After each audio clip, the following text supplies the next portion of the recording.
We are dreaming in the dark. We are nothing more than dust. Search but you stay lost. We are reaching for the stars, but we're making this too hard. And I wonder where you are. Mysterious, that's the part you always show. 'Cause you're too curious. Maybe you should take it slow. Mysterious, that's the part you always show. 'Cause you're too curious. Maybe you should take it slow.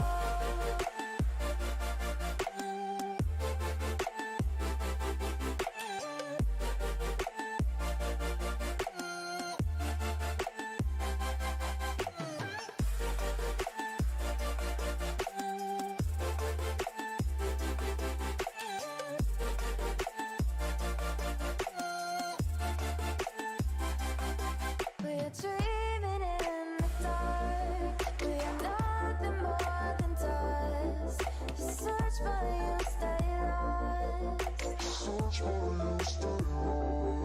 We are reaching for the stars, but we're making this too hard. And I wonder where you are.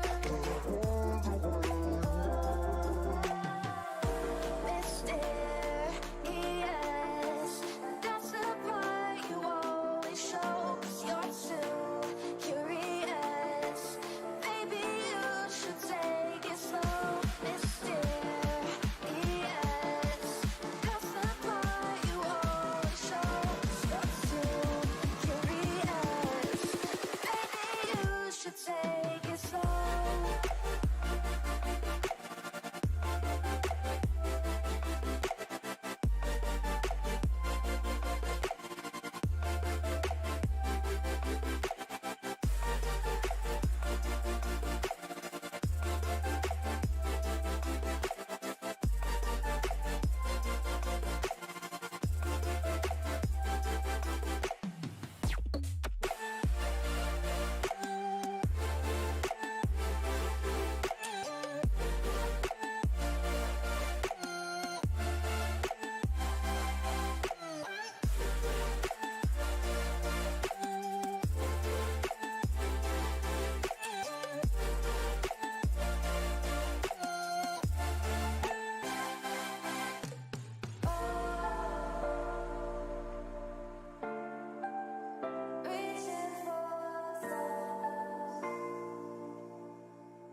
like a Hellcat.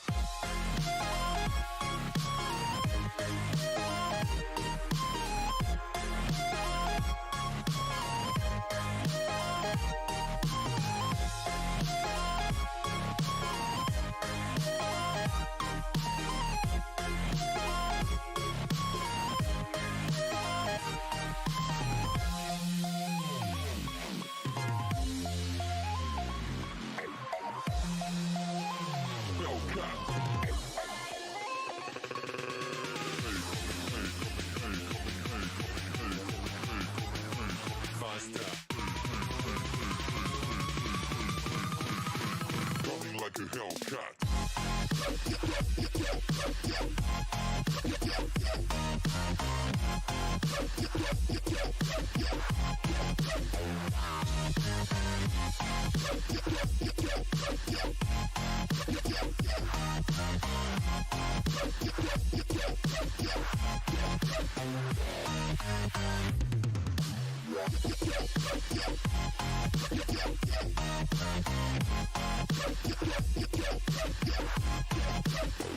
Like a Hellcat.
Coming like a hell.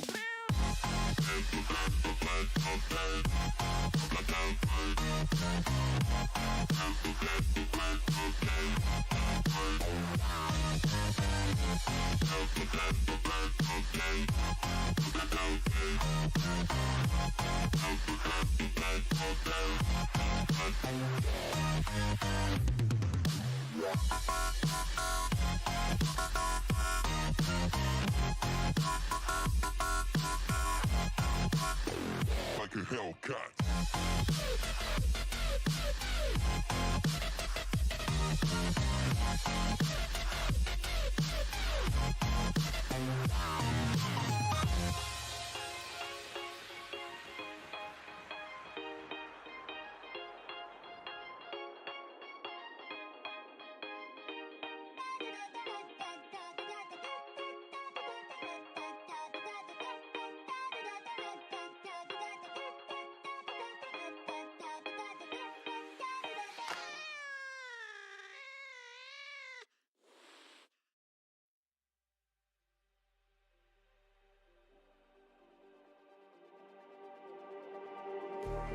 Just like the street lights lit this town, like a fire in a blaze, gotta burn it down. Can't be afraid to leave this out.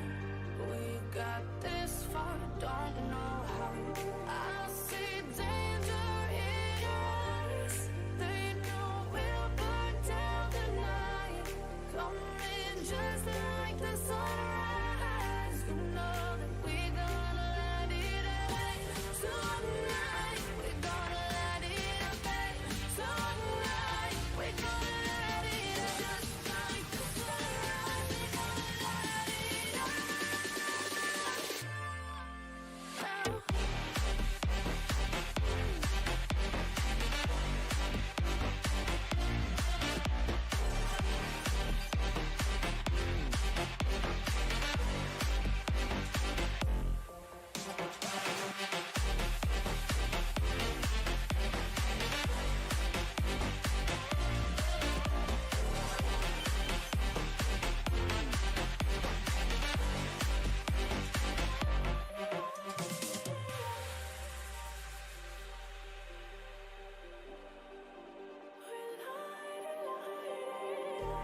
Just like a spark that's breaking out.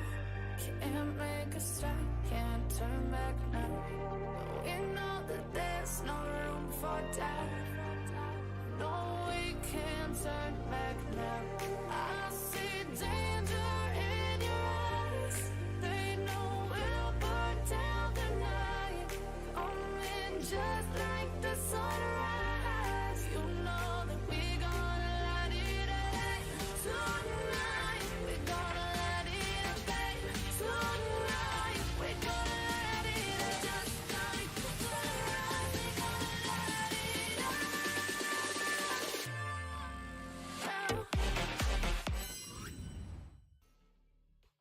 Hello, everybody.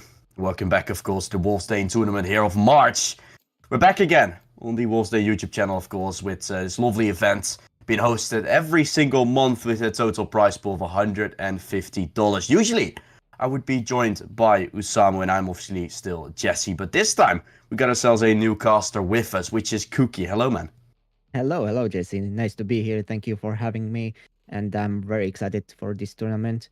Been a long time since I cast, but I think we're gonna have a great time here. Yeah, looking forward. And I mean, if you look at these compositions on Haven, do you have anything suspicious, anything weird you have to say about it, or do you feel like these are just normal ones coming out now? Okay, so from the start, I can see that that there is a kind of different variations from both teams. We can see different controllers, one Astra, one Omen. We have Sage, which is not very typical into, let's say, pro play or something like that. And of course, we can see from one team that's not running any info gatherer at all, and the other team doesn't run any aggressive initiator, basically breach, Sky, or anything like that. So it should be really interesting to see how they approach the game with those differences. Should be really fun to watch. Yeah, I mean, it's pretty funny to see that both teams opt to go for that Sage whenever, I think for the defending side right now, for the side of the 85s, they would really be needing one of them to actually set some executes up, because right now, as you can tell, right, you have that a little bit of initiator coming in as for the Ragnarok side as of a breach, which you can throw like flashes with and basically cut off certain rotations, or cut off certain areas, just make sure they cannot be there with the aftershock, etc. coming out. That's not something we have right here, so I'm actually very, very much looking forward to how they're going to be approaching, because they will just have a lot less abilities to be used to actually like execute a certain site and get to it one. Yeah, exactly. And here's the interesting part is that you're very heavy favored on A control as Ragnarok, and since you have a very high pressure with the abilities that you can throw on, and they actually go B. They decide to go B, which is very interesting decision. No, they reposition. So they reposition towards A, and yeah, exactly, that's what I mean. I think they will have a really good time there on A, since they have very explosive comp. Yeah, and immediately a flash, and you can tell it's already going to be an execute arriving soon. Two smokes, of course, being used here for Omen. Astra trying to counter one, and with the intel taken, Sevco just rushes in. Classic in his hand, gets one, and a nade will finish up the second. What a nice play there coming out from him. He takes them both down, and behind the smoke, there's still a Sage there, but he's the only one still ready. The wall has been put up and it's fully there, so Ross has to slash it quite a few times, and this is a very hard retake here coming in, Cookie. Yeah, they have nothing to basically retake, nothing with any aggressive utility, nothing. They need to just gun out and win the fights, and it's gonna be hard. Sure, it's still out. You can see that Akker fighting the back of the side. Push comes out, nice double, but trades are coming back and forth. And a 4k for Sevco in the end, down to 19 health, but it doesn't matter. He's the one staying alive, and the first round will go the way of the Ragnarok side. Yeah, and what a great gunfight was it. Like, they exploded from heaven, exploded from city, got their tree, got traded really fast, but what a great damage they did on everything that we saw. It could have been much worse.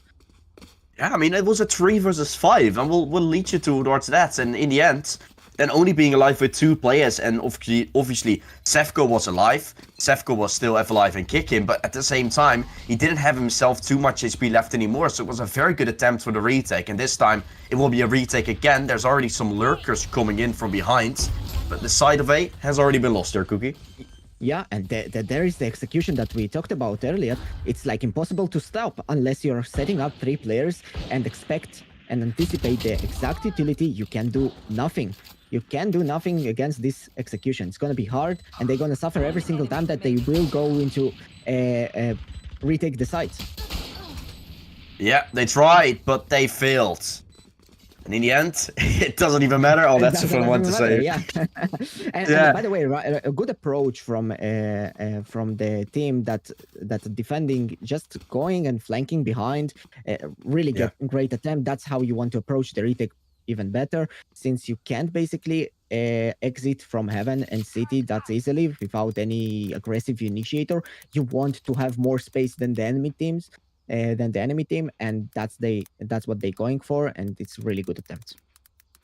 It looked good, and hopefully there's gonna be more and more here for the attacking side starting to go their way. What we did in fact see, like you said, lower buy for the 85s coming out. So because of that, you gotta be okay, Sefko, that's not appropriate, man, to do. But what we said, 2-0, and at the same time, it was an eco, so you have to make certain approaches in that type of sense. You gotta make certain decisions for them to, because they don't have the better weaponry to play with. You gotta make some decisions. They stacked B, they stacked C, but in the end, A was the place where they went towards, and then a good approach to obviously go from behind and try to be that element of surprise on the fact of Ragnarok not being too careful, but of course they just shut it down, and now they're gonna be looking to go for a bonus buy. So far, Ragnarok is looking good, but can they continue the stomp? As they have to do so if they want to get themselves that early lead, because losing this round will still have themselves a full buy coming up next, but at the same time, you're giving away that Cinderella story of going to that 13-0. Yeah, we always love those Cinderella stories. We always love to see those. But still, we want to see team fighting, and I want to see how the defenders team gonna keep the momentum going to them after they will win this round, because this round can be very heavy for them, and they can lose a lot of guns since the explosiveness of the team. They need to approach it really carefully. They're very heavy defending team, basically. They have really good stoppage on choke points and on site. They just need to maybe organize a little bit better, and they'll have really better time on this side of the half. I think the good point you're making here as well is, I mean, if you look at the Ancients as of a whole, what you see for the defender side is, of course, they don't have an initiator that is like used for too much utility for like flashes or stuff like that, but you do have yourself an intel gatherer. And what is the best to do here on the defending side? I mean, just use those recon bolts to take intel, to know where they are coming from. That's the best thing you can do. Then with an Astra, you can make them move away. Use your smokes at the same time. Use the concussion. Use the pool to make them fall into your place. And get those shutdowns in like you were talking about quite earlier. Looking good here. Possibly for the defending side. But at the same time, the attacking side, if they keep on doing explosive things, they might not have intel gatherers here, Cookie, coming out. But at the same time, when you're running in every single round, do you need any intel gatherers? Or are you just going to go for the full-on rush approach and get it in your vision anyway? Yeah, that's exactly a really good question. Do you even need info if you're just gonna stomp the enemy team every time that you run in? I don't know. It's really good question. It really depends on how the defenders team will approach them, how they will counter them. Will they be able to stop them when they use all the util? And then it's what gonna matter. It's what if Ragnarok will have the space, if Ragnarok will have still the util to enter the site even after they got stopped on the first attempt. And that's the interesting part. And we start right away with aggressive B, and let's see how it rolls. Yeah, they're going fast. No recon bolt needed for that. Full execution, and we got MZ throwing in the blinding. But back at the side, it's Ikros being checked. The kills are found, and Ragnarok fighting their way on with the lesser weapons to work with. Cyrex, the final player remaining, gets himself taken down. Those are Vandals picked up. And now all of a sudden, a round that didn't look like it was going to be won on the first hand by Ragnarok now looks like it's 100% perfect. As MZ finds himself one more, looks to go for the final player. Down to 30 health, and he's slowed back. Oh, he anticipates the pick. Will he give it to him? No, he plays cautiously. And picking right on the timing that he's turning around, and we get ourselves third round for Ragnarok. Great execution, great raids. Again, this explosiveness into sight, just giving it all and overwhelming the defenders. And this was the bonus by being won. All the Vandals picked up, everyone gaining themselves so much money to work with, so much credits. That's forcing the defending side, that's forcing the 85s now in a little bit of a weaker buy. We can see Spectre, Stingers, a Frenzy, a Sheriff, and a Marshall coming out. So not the best of buys, still you can work with it. But against 5 Vandals, it's not going to be easy. They're running away in from short. In fact, there's also a player coming out, which Asir actually picks up himself up a 1-for-1.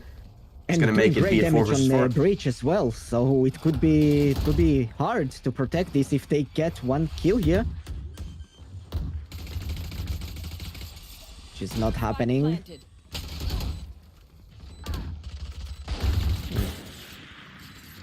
Wow. A lot of trades chaos, back, yeah, chaos. trades back and forth. And now, of course, that's going to be a concuss coming in. Swing as well. Still, the Astra able to find herself one. Walking inside the smoke screen here. It's MV looking for one more. Smoke is going to fade soon. Astra peeking out. Getting the frag. And the second one as well. Beautifully played here for the Ragnarok Esports side. Yeah, and even though they lost 3 weapons, they still have a full buy. They have a lot of money since they kind of won three rounds flawlessly, let's call it that way. They planted, they won like 3 guns on the previous round, and that's really great for them. Their economy is just too good right now, and they can afford to lose this one if they want to, let's say that way, and still can buy on the next round. Yep, really making a nice appearance here. Can tell Oms picking up the first. The operator looking good to fight for more. Gets the second one as well. The Jet is on fire, keeps on going, and this is how you stop a pooch cookie.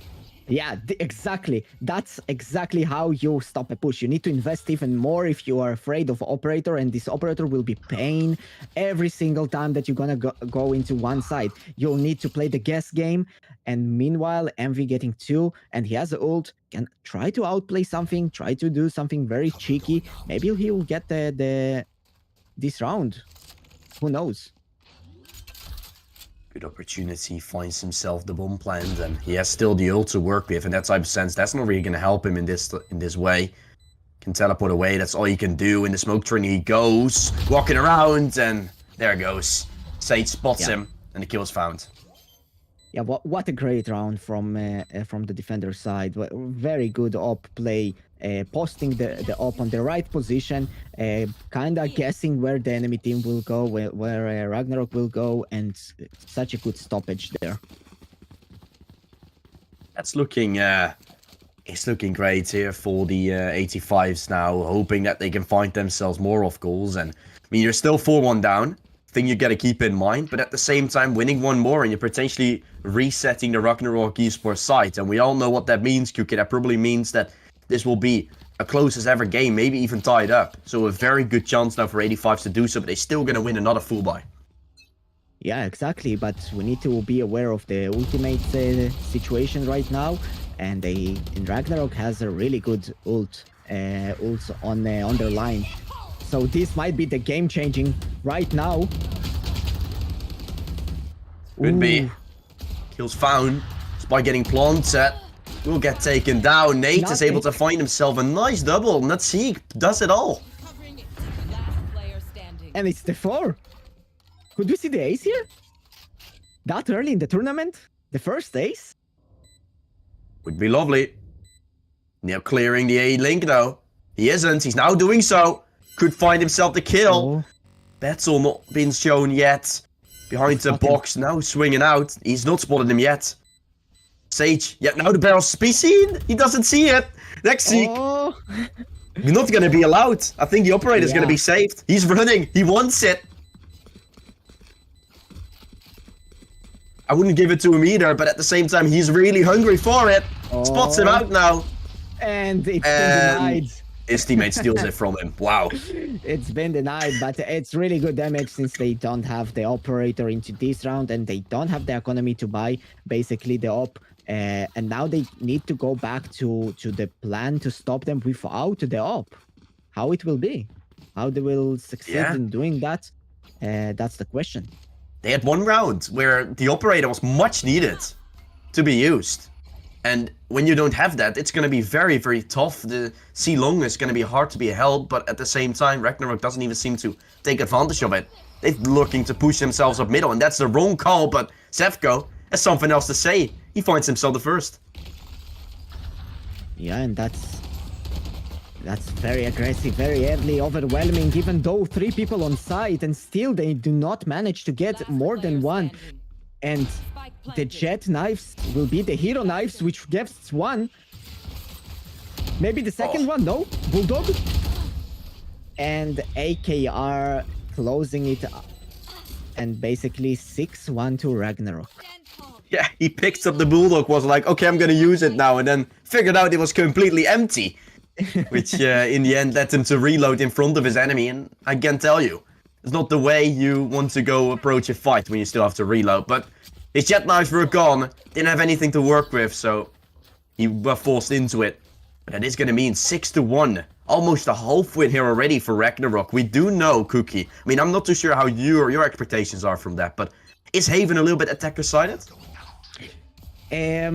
Let's say, yeah, Haven is a little bit attacker-sided for 1.5%, something like that, across the basically the analytic table, but that's not too much. And when you have this explosive, even maybe it's even multiplies and becomes even harder to defend with this specific comp. Yeah. It is a map where you have 3 sides, right? And that's the thing really making it, in my opinion, a little bit more attacking sides. You can take sides pretty easy. Yes, there's only 5 players to protect, but we have an Hunter's Fury. That's obviously going to get denied quite soon. There's 1 kill traded out, and still the advantage taken. Back to what I was trying to say as the retake is going to come in. You have 3 sides, of course, you have to protect, and maps are usually being built around 2 sides, where you can hold with 5 players. 5 players is a little bit less for the 3 maps, or for the 3 sites that are being protected. So that's the thing really making this one easy to take and much retake heavy. And retakes are something that 85 really needs to do right now. Cyrex is completely shut there by the Rolling Thunder. Still gets away with a third. Obviously the Nano Swarm comes out. It's a Killjoy battle. Yeah, it's a Killjoy battle, and he stands on both legs and fighting his life, trying to clutch it against the Killjoy, and he might not have the time. He doesn't have the time anymore, but it was a really great attempt. And what a round! It was really close one, and nice fight from Cyrex. He put up a great fight, and retake was needed, but Cyrex, he got fully Ruling Thunder there in the round. Couldn't do anything after that anymore. And it was the Nano Swarm keeping him off the spike there to do it any further. Keshkak really tried to hold on, play the time. Cyrex stuck it halfway. Wasn't enough to stuck it fully afterwards, and it's going to get the round towards Ragnarok Esport. They found themselves 7 rounds in. Not in a row, but it almost looks like it, and they found themselves all 5 vendors now to work with, so Cookie, this is definitely looking like another one for Ragnarok Esport. Yeah, and even, maybe if the whole 8-5 will be on site, maybe it will help somehow, but it doesn't look like that, and they got a brittle hit by the nade, and what a nade, what a combo. Yeah, I don't see how you can protect against that. I mean, we're talking about Sage, like, not being implemented into the Pro C, but the fact that he throws the slow up on the back of the site leaves them to not have any way to push out, and throws a pain shell on top of him. I mean, that's the combo of a lifetime. I don't know why pros aren't using it, because that's just insane. 7-1 turned into 8 here, Cookie, and we got ourselves a half win for Ragnarok, and not only that, it's gonna be even bigger than just a 7-5 or something. Yeah. And I don't know, how do you want to approach this as you're a defender team? I think you want to overwhelm them on small choke points, kinda, let's say on A long, not on side. Just try to meet them on short, on A long, stuff like that. Maybe you will relieve the pressure from the big execution on the A side, because Ragnarok right now not using any single util to basically clear those first angles, kinda. So I anticipate from the defenders maybe for the next 3 rounds to just to fight them a little bit deeper into their spawn of Ragnarok. I think so as well. I mean, you can tell that on the sides they're definitely not winning it. So maybe fight a little earlier. We did see that, of course, with the Jet. The only round that they won was because Omix with the operator went huge on the C long. And that's something they're really going to need. They're going to need someone to step up like that. And there's at least a trade coming in. Side being held. Sage holds on. And it's all left to Killjoy. Yeah, and the Slow doing really good job there to stop the follow-up on the race. But what a shot from Cash. Placing swarm grenade. Cash kick. Swarm found them. 1v2. Has the info. Yeah. Oh, Unfortunately, knew one was lurking and then went onto the side, knew there was going to be a one-on-one, but not careful enough for Cyrex to beat him. And the second round will be won here. They take the second cookie here, as 85s are still in it. They take the second, and the economy looks rough for Ragnarok. And if they will lose this one, they might go into low buy for the last round, kinda, which might be very costly. And ending 8-4 is not what you want to see with this comp. You want to be more dominant.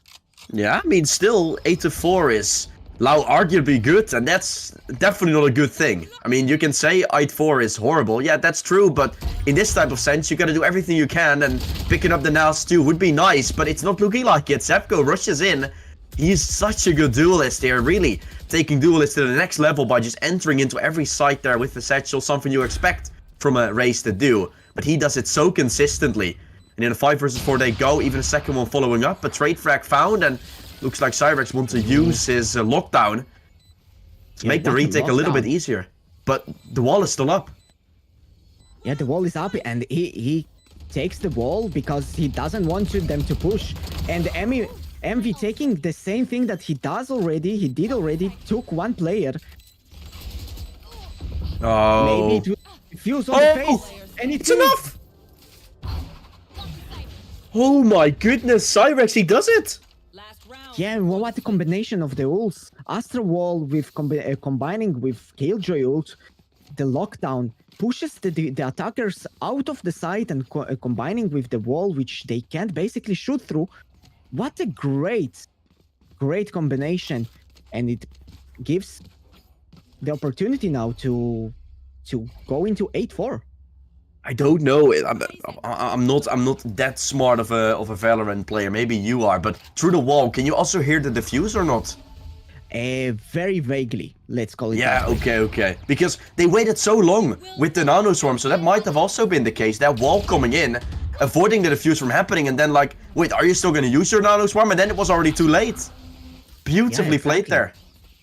Oh, now they're rotating over to C. The ult comes out. And Cyrex, he might be having himself a little bit of a fight, but if he loses, the site is lost, and that's exactly what happens. Envy picks it up. And that's the site taken over for Ragnarok Esport. They make it work. They have themselves in a nice advantage now to work with. And the amount of space they gain from that's insane. Cause here they need to check garage, they need to check everything, and this kill is not helping at all. Bye-bye, Cyrex.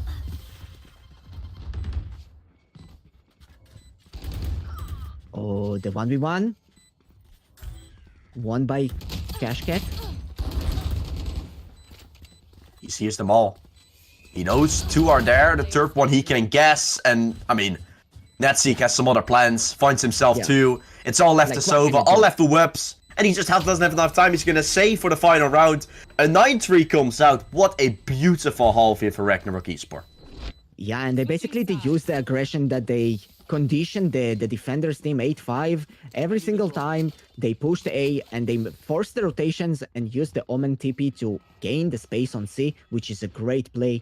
And what we saw the difficulties from 8-5 right now on the defensive side, on exploding into side, on retaking, it will be the same problem, the exact same problem on the attacker side, which they can't explode into side. They need to crawler slowly, scale up slowly into A, B, C. They need to find those picks before they execute, and it will be a hard task without flashes. You need to basically always rely on your aim and win those duels, and it's not a very easy task when you have such great aimers on the Ragnarok side. Yeah, I completely agree with you on that one, because what it is, you might have yourself that jet, but with only a jet entering, how great would it be to combine that with a flashbang? I mean, they don't have that opportunity. That's unfortunate. Now, also, Jet being vulnerable will get shut down. Keshkek with 2 holds on. Nazi has joined in as well, and this is a complete massacre. It's all left to the Astra and the Sage to do it. They still find themselves some trades. The site has been taken over, and the retake must be coming out. They're trying to find themselves back in, and it looks like the spike will be planted, but that means that you have to fight, and it's not being allowed. Envy picks up 2, and it's double digits for the side for Ragnarok. And that's exactly what I meant. Like, what can you do when you enter site? You basically will have everyone posting up on you on off angles and angles that you can't basically deny in some way. So you need to rely on maybe drone, maybe to not throw a sub arrow that early into the round. What can you do? Like, what can you do there as 8-5? It's a mystery, and they need to find a solution for that. And I hope they will find one. You can see Omen using a flash, Breach using a flash for the retake. It's making it so much more convenient. They're kind of avoiding the fact that that's going to be the case. Now, running their way towards that garage, they have to fully invest into this. Losing this, and you're probably going to lose the whole thing. And Keshkek will try to deny it. Getting vulnerable, that's going to give Cyrex a chance to find 2. But will get traded away. Beautiful execution, beautiful hold here. Coming out for Ragnarok, and this could be the nail in the coffin if they win this. Yeah, and don't forget, they forced here, so the money situation will be rough if they lose that. But what a great success if they will win, which is not likely with how it looks like. But Nerdisin has hope, and he's playing really good. Oh, that's intel given out, and a kill potentially been found. He's down to 60 health.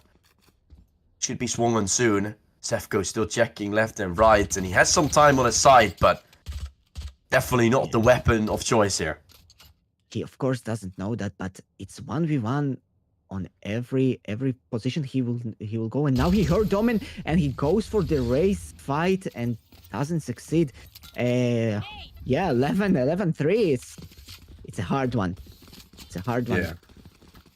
Yeah. You can tell that aside from 85s is also getting themselves a little bit, I mean, maybe a little bit devastating in this type of sense. They're feeling like it's not going to be working anymore. That's why they're keeping on forcing now, hoping, just forcing things through.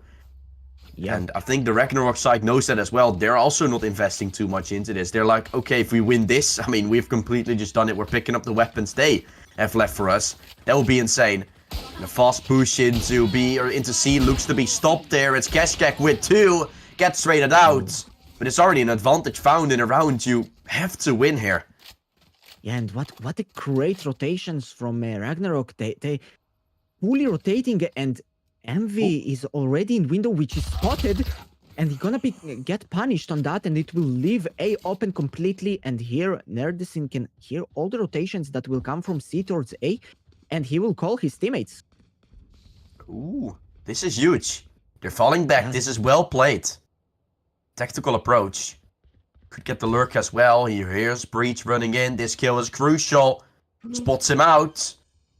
Not too sure if he did. He's gonna find him. Could take 2, but it's AKR with the trade.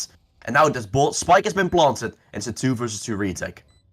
Yeah, Spike has planted, and it's planted for long. They don't have any smoke to deny the vision. But the weapon is not that good for RVN. I don't know how they will approach that with this weapon from long range. Let's see. Here's lineups. I don't think there's a lineup. I think No! it's a pick, and it's a mistake. He can kill That's him. the round. Wow. This is so messy. I mean, I totally get why we couldn't properly cast that one, because it's there's so much happening, but at the same time nothing happening. I thought he had a lineup, but as you said quite nicely here, Cookie, that wasn't the lineup you can hope for. It's better to peek out with the gun there than to pick out blindly with your shock dart, but he opted to go for it. Did in fact fail on the Sova. The intel gainer the defenders don't have is not much needed when he's not performing as he should, and this could be the nail in the coffin. Yeah, and maybe because he's not comfortable with Sova, he just kind of not enough knowledge of knowing that you can bounce off the wall, and it could be the one. And right now with 4 versus 4, very early in the round, trying to execute B and pressure B, maybe in hope of forcing Ragnarok to push and get a pick, which is not happening. Nope, Keshkek could be shutting it down. Has found the kill and is now going to get a 1-for-1 duel here on long. Cyrex has to win it. He's actually going to let him to go for it. And now the showstopper being used. Actually used on top of his own face. That's not going to be the best play you can ever make. Now the peak has been sold and it's all left to Sova. Cookie, is this going to be the final round? It looks like it is, as Whoops watching Keshkek run. Gets still away with 2. Third in a round, 5 bullets left, but Nates will finish it off, and that's 13-3. A beautiful game, and Ragnarok move on. Yeah, and what a game! What explosive utility we saw today from Ragnarok. The overwhelming comp just can't stop them. Just can't stop them with this comp. It's really hard, and I think they were victorious kind of from the start if they played it, of course, if they played correctly, which they did, and that's the summary basically of the game. Yeah, we are pretty skeptical about both teams' compositions. It didn't have all the pieces together we might have hoped for, but it did in fact work out for Ragnarok, and that means they're moving on in the upper bracket. There's still a lower bracket, so there's still a chance for the 85s to come back, but they have to fight a very, very long and painful little few matches. But for now, guys, that does mean that our first round will be coming to an end. That means that we're gonna be watching or looking for a second match to see whichever match we are going to be casting for you guys. And as soon as we have that covered up, we're going to be coming back to you guys, of course, to cast those matches. So be sure to stick around in the stream, guys. We'll be back after a short little bit of a break and see you guys after that.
you in my head again. You had your heart set on me, but these feels they come and go, and they come so easily.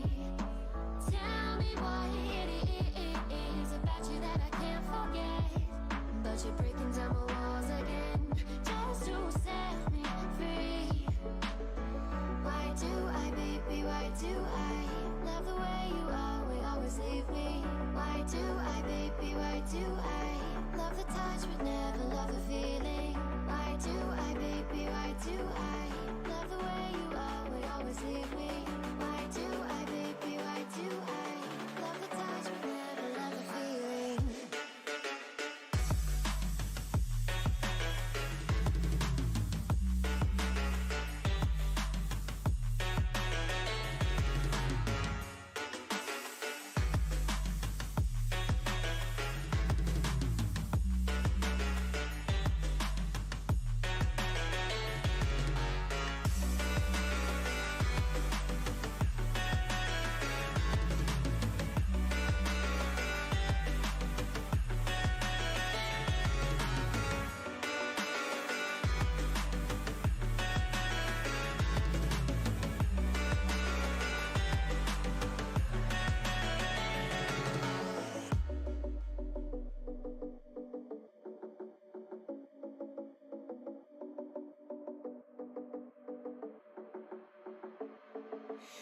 Staying up when I go out, you gotta know I'm all yours.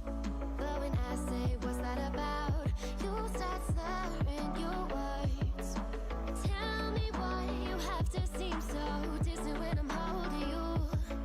Your fingertips are drifting away, and I fucking love how it hurts. Why do I, baby, why do I love the way you always leave me?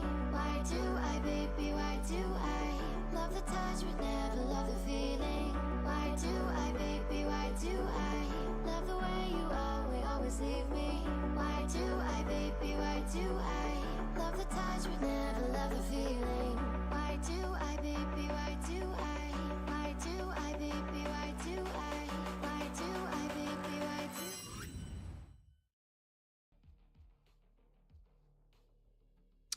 Okay, I guess it's even. So it's gonna be a best of one up until finals, right? Yeah, it's going to be best of one up until finals here, guys. We're back, of course. Wolvesden Valorant Tournament March.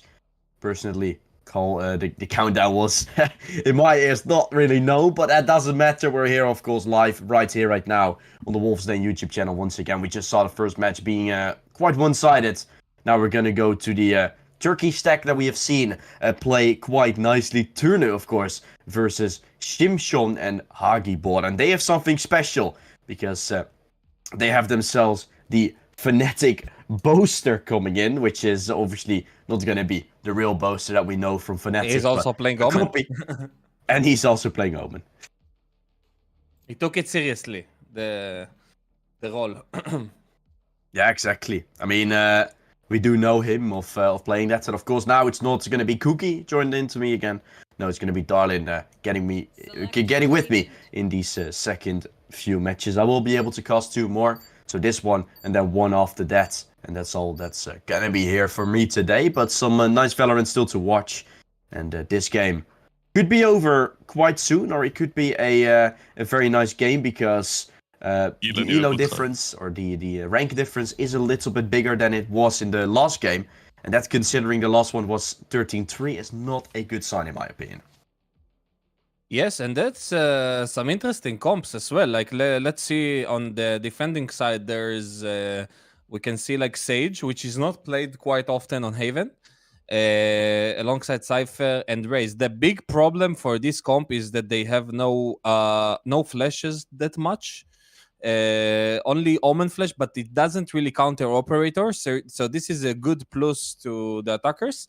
And on the other side, we have Yoru with Sky and Jet.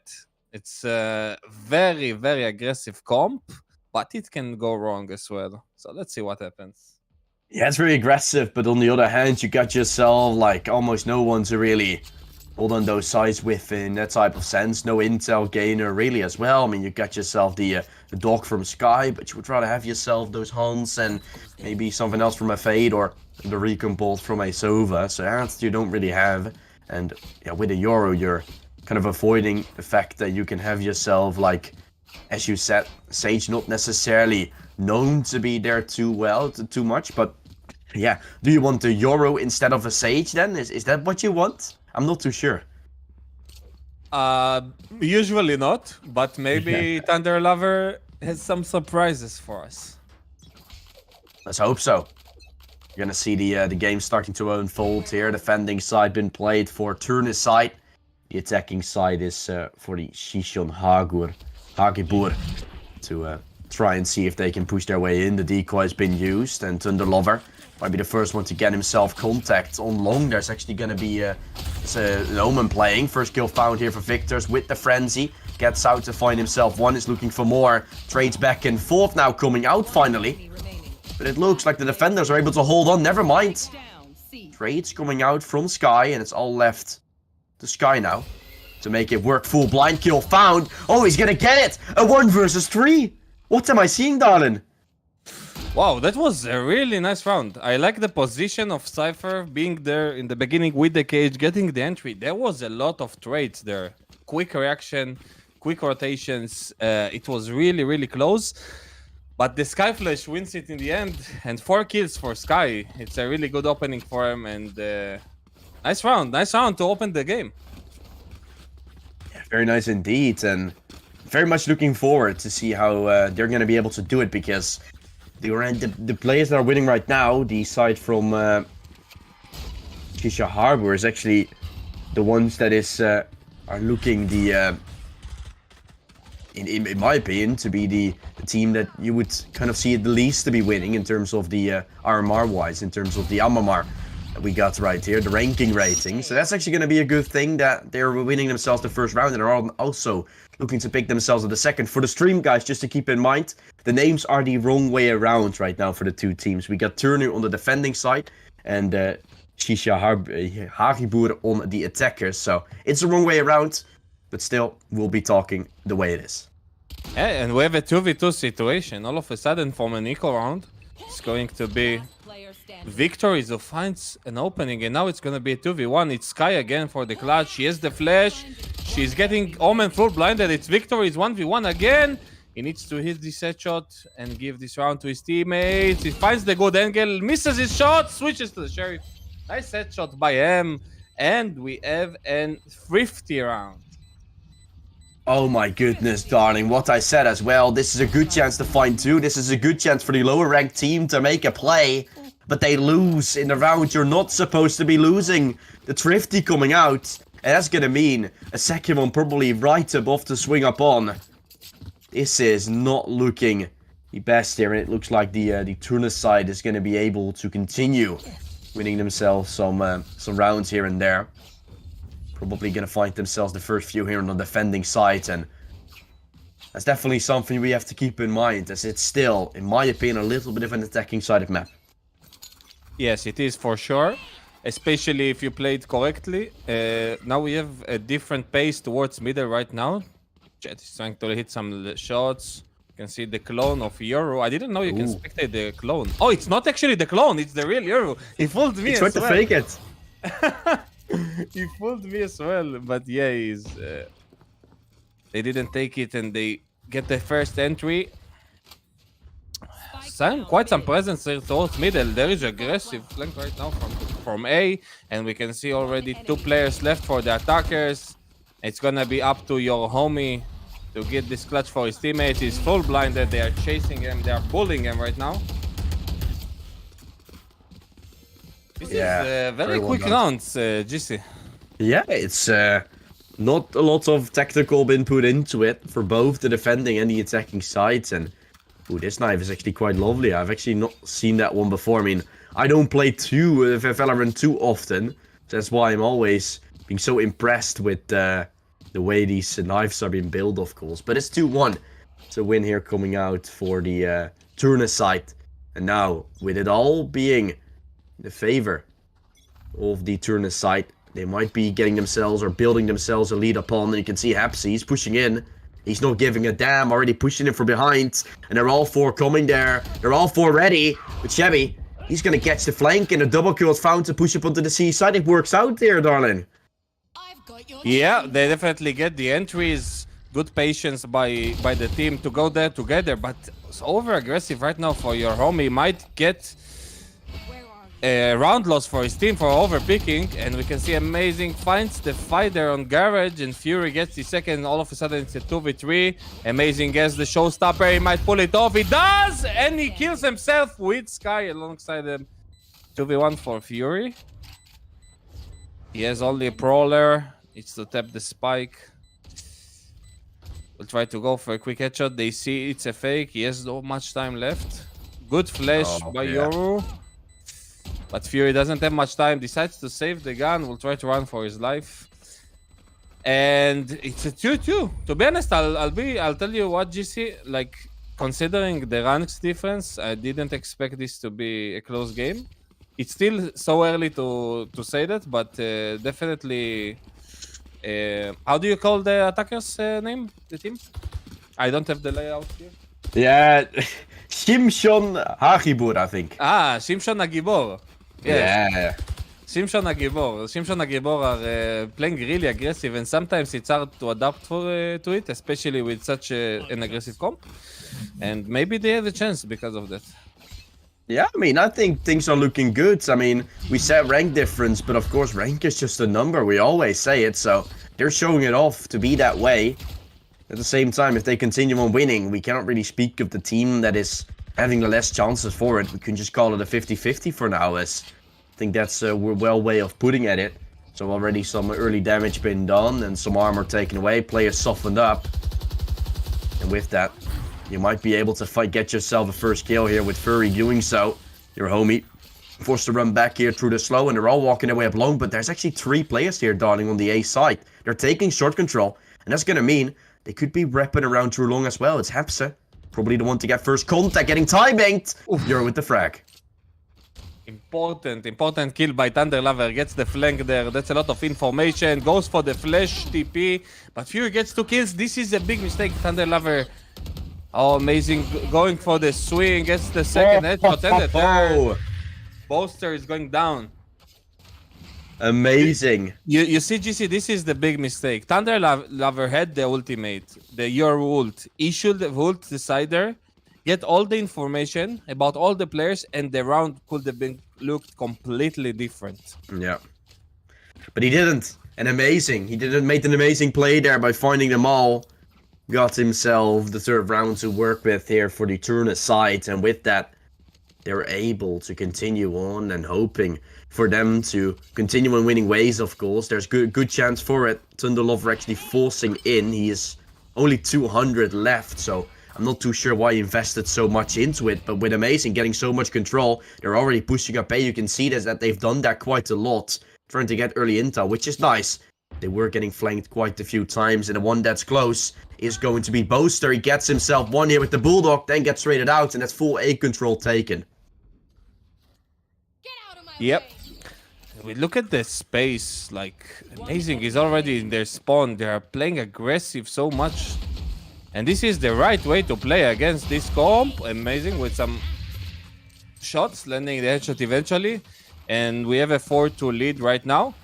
You see, like, I think, like, the defenders, you already realized, like, these guys are committing to wherever they go. If they go A, they just commit A in the end. They're not, like, taking space, you know, going back, doing some sort of defaults. They are going all out, and the reactions are coming from the other side. These are good reactions from the defenders. Yeah, I mean, what I personally see, and which of what I don't really like of seeing now, there's going to be an A brawl actually coming in, so now it doesn't make much sense what I'm going to say. So first, we'll finish off this round, and then we'll see what's going to be.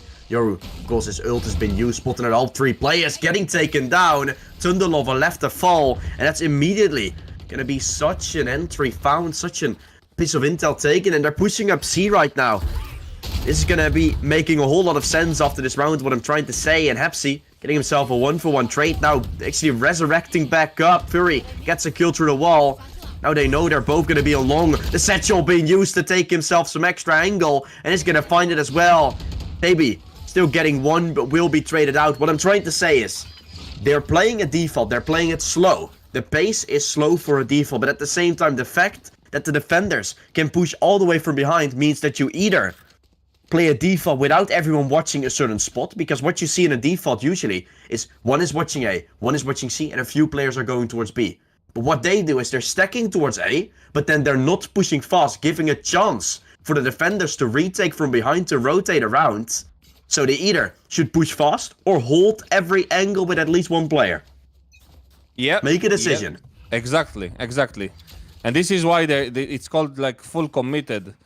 And now we can see aggression towards B. We see 5 players. Look at this, going towards the B side. Yomi with the judge. He gestures into the smoke. But Hepsby gets 3 kills already. Oh my god. Amazing with the 4th. And now Hepsby takes the 4th kill of the round for himself. What a distraction for Shimshon Agibor. You see, like, yeah. I mean, we were talking about the rank difference, and now it might be coming into play. Definitely. You can see like these guys need some more experience on how to approach the map. But I like the aggression. I like the confidence. It's really something you should admire, to be honest. Because people, when they lose a lot of rounds, basically most of the time they lose confidence, and you don't see them like keep the aggression.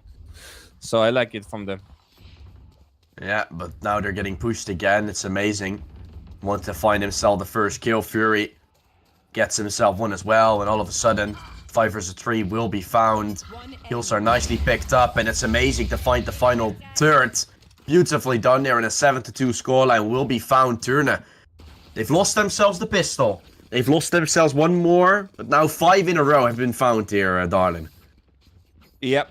What they actually want to do, like they know, okay, that there is an aggression always, regardless of what they do. They need to like fake control, okay, like take 2 players towards A and expect the push from C. You kill those guys who's pushing C, you get the advantage, and then with the information you have, you decide where you want to go. This is what they should do right now, but let's see. Okay, now we see some sort of a split. Jet is like splitting mid, 4 people towards C. Thunder Lover sends the TP across. Okay, Sage somehow survives and gets Thunder player victories. Look what is going on. It's a bloodbath right now. Amazing. He's going amazing right now. Oh, the knife. He's going for He's the gonna knife. get it. Oh no. Hepsy doing so dirty there. Your homie actually XD in the chat. I mean, I know why, because this is awful. Most are calling himself a boss, but you better use a timeout instead, as that's what you're going to be looking for. 8-2 scoreline found. Turner, they win themselves the half. Not only that, they put up a few more, as they're looking to still go for double digits here, darling. Yeah, definitely. I'll think they need this timeout. I hope they realize what they should do right now. I'll just go for 1 second and I'll be right back. So keep it up for me, GC. I'll join you right when the round starts. Yeah, we're in a pause, of course. Homie calling it. Guess there has to be something changing. You can definitely tell that. I mean, what Darling said earlier. A team, when they lose a few rounds, it's immediately gonna mean that we will have ourselves, that they will lose confidence. And that's something that with this pass, they're showing like they're not capable, they're not still putting away. They're actually putting everything they can into these fights, into these rounds. They want to really fall back and get themselves these rounds. But the question is if it's even going to be able to be happening, as it's still an 8-2 scoreline. 5 more have to be won by Turner to even just close out the game and move their way towards the upper bracket round 3 already to the quarterfinals, if I'm not mistaken, which that would already be. So definitely things are looking quite solid here for them to close it out. They have to find themselves a few more. Yeah, if they win this, they're in the quarterfinals upper bracket, which means you have to win 3 more to make it into the grand finals. So you can lose 1 maximum. Trades are already coming in. First few frags have been found. It's a 3 versus 3. And from behind, I mean, you wouldn't say so, but again, push comes out. And they're committing, but they're not committing fully, which gives a chance for the players to run in. And they're all finding the frags. It's a complete bloodbath once more. And there's been not only 6, but also 7 rounds in a row now being won by Turna.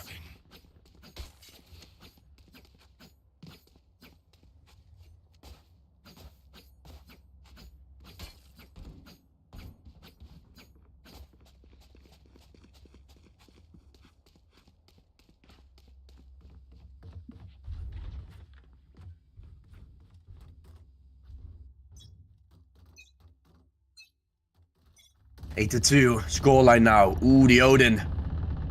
What a piece of damage there already done early. And Epsi will get taken down, or will find himself one. A trade frag taken. Being healed back up, being resurrected, and it's continuing on with the fights. Shabby's gonna fall as well, and it should be double digits. I mean, this is just insane. What am I witnessing? It's all left to Jet. He's using the ult, but has to go absolutely huge. Homie is able to find himself one, but finds second. Jet knife's almost gone. Rushes back in. The dodge there as well. The Prowler hitting him down. They're looking to go for a knife. He's gonna be knifed once again. Oh, it's so awkward. Doing for the left click, and now also a right one to follow it up. Homie getting pushed and will be taken down. Double digits here on the defending side, and 3 more to go for the Turner side to win it all.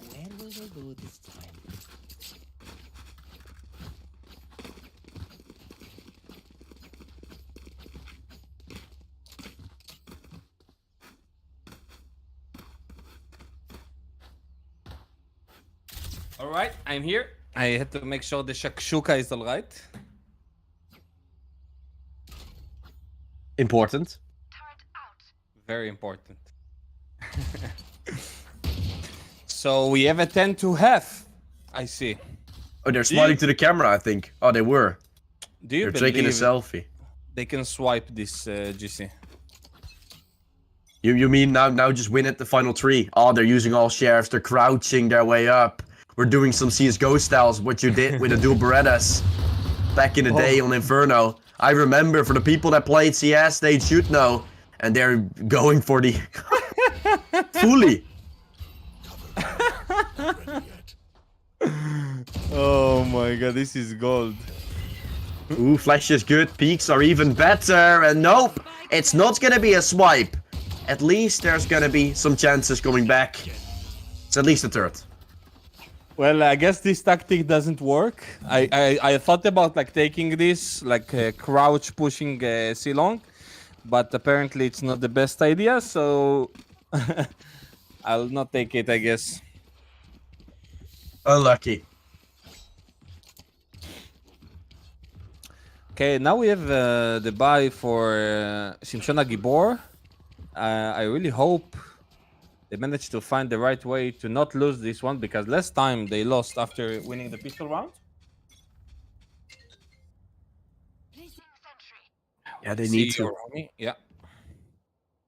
Good opportunity here for the defender side to make some rounds go their way. But as you said, after the pistol, they were the ones to actually lose it. So there could be an opportunity for that again. And then walking fast into B is definitely going to be a thing. Able to make that one go work. Yeah, amazing is aggressive towards A-Link. He will find Boaster and Homie right there. Homie gets the 4th kill and a clean swipe right now. Flawless round actually, which is what they need, especially when you're so much behind. You want to play for the economy. You want to get as much money as possible, so you can actually buy every round until you come back.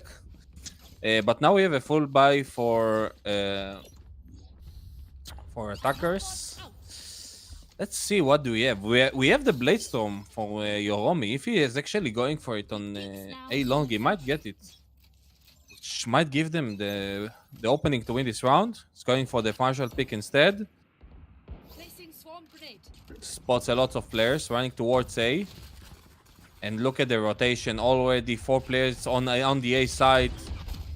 so much aggression. This flash is going to be insane. He jumps like a crazy person and he gets one, but that's not enough. We can see Sky again. He has 2 flashes in hand. He needs to use them, but instead he's going for the try pick. It's now Chebirik. 1v3. Yeah, nothing to say for 11 on the board. Attackers winning another round. And it will be turn aside after 2 rounds they lost to start of the half. They get around themselves, and now with a full buy, it's a full buy coming out, an opportunity for them to put the nail in the coffin here in this game and move up to the upper bracket quarters will be there. Amazing, has played very well so far. Hapsy close by him. But it's looking like a game that doesn't even seem comebackable anymore, but who knows what the defenders can show for. Yep. You can see swing towards middle.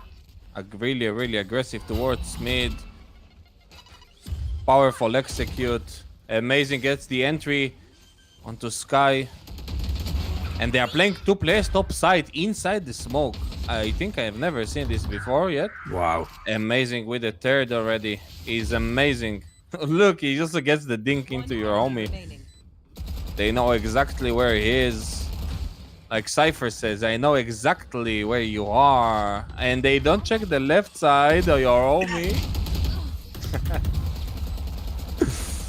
Well, I guess they don't know exactly, but they know. Approximately. Yeah, Well, it's a 4. 12-4. Yeah.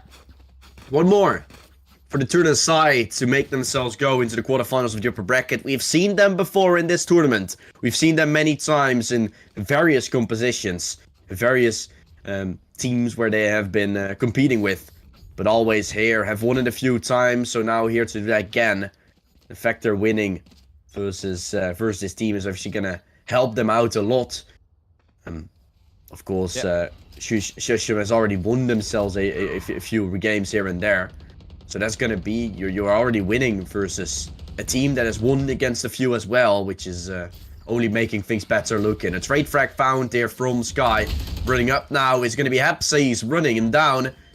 Plant comes out in a retake, must be coming in pretty shortly from behind. Jet is starting to come in. Control has been taken. The Showstopper finding a frag. Thunder tried, but failed to do so. And from behind, it's going to be Jet coming in. Might be seen. Not getting killed yet. A classic out. Knives as well. Not too sure what to do. A teammate to end it off. And it's Turner to go 13-4 and up to the upper bracket quarters. Yep. It was kind of GG guys, one-sided close match, game. but Very I'm close. expecting a lot of Very strong close game. teams. We always we enjoyed every second of it, you know. Don't forget, Shimshon is the Gibor. Put Ziggy in the shop, guys. Bye, Gil. Bye-bye. Well, Okay. at least they had fun. They said they have fun. They had fun at least, and that's the most important thing. I'm really hoping to see how we call it Tornvad. Would you like Fnatic booster in play your game? against tougher teams in their ranks, and it's going to be a lot more interesting. I've seen some nice plays from them, and it will be interesting to see how it goes in the rest of the tourney. Yeah, they're going to be playing versus the Big Pencils up next, and for Shimshon, Hakebor, it's not over yet. They will still have themselves a chance to fight through the lower brackets, so they had fun, but they're still going to continue having some fun. We will also continue to have some fun after a short little bit of a break. And we are going to be back with the upper bracket quarterfinals potentially coming up soon enough, as there's still 2 games that have to be played out, and then we know all the upper bracket quarters. And after that, 2 more matches to know our first grand finalist of today. So thank you guys for watching this map. And we'll be back as soon as we got ourselves a match ready, and then maybe we won't have ourselves in Haven for the 3rd time, but that's something the teams have to be figuring out. See you guys after a short break.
you say it like that? If I hate you, then find someone new. Baby, but you know I never will. No, so I choke you down just like a pill.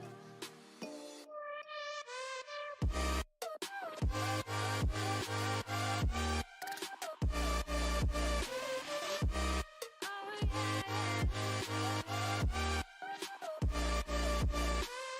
Take you like a pill.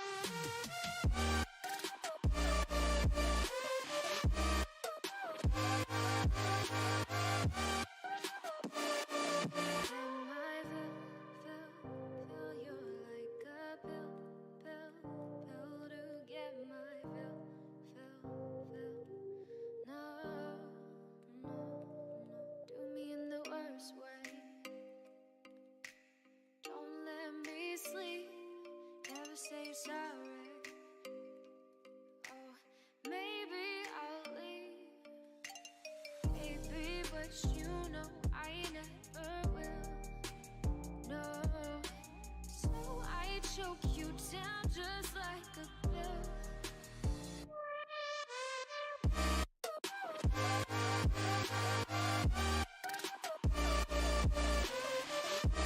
Oh yeah.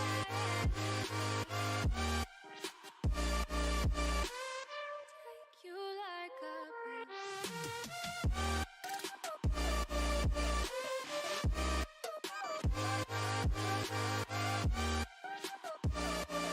Get my fill.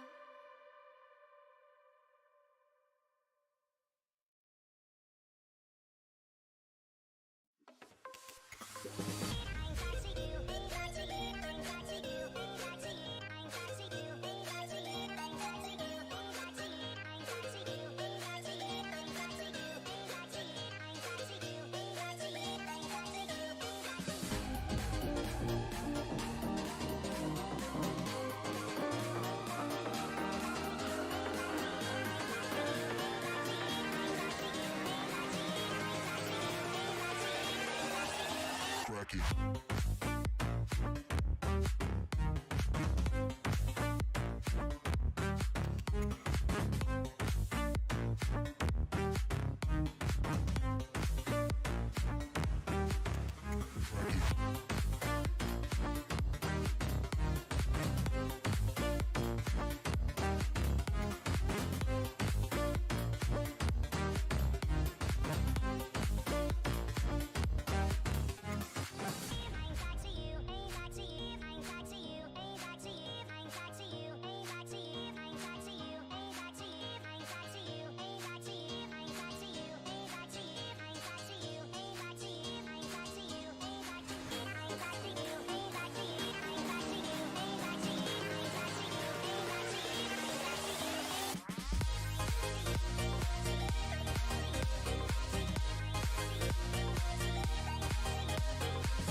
Crack it.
to get off the darkest ground,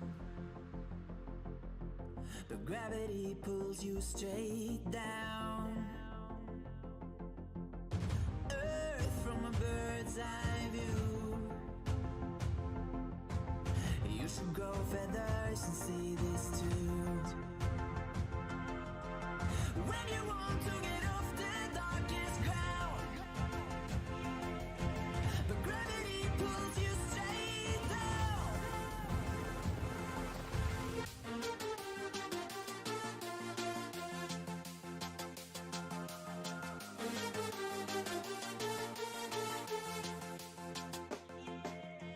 When you want to get off the darkest ground,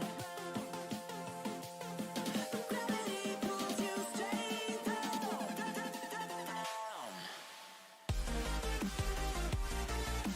Clear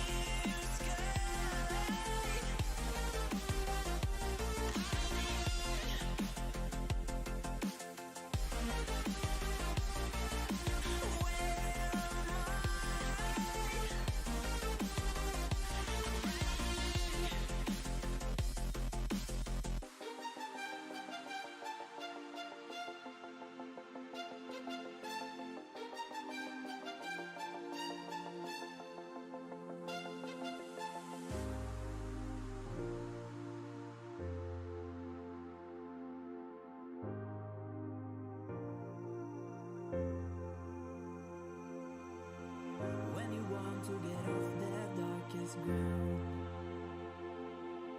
but gravity pulls you straight down. Earth from a bird's eye view. You should grow feathers and see this too. When you want to get off the darkest ground, but gravity pulls you straight down.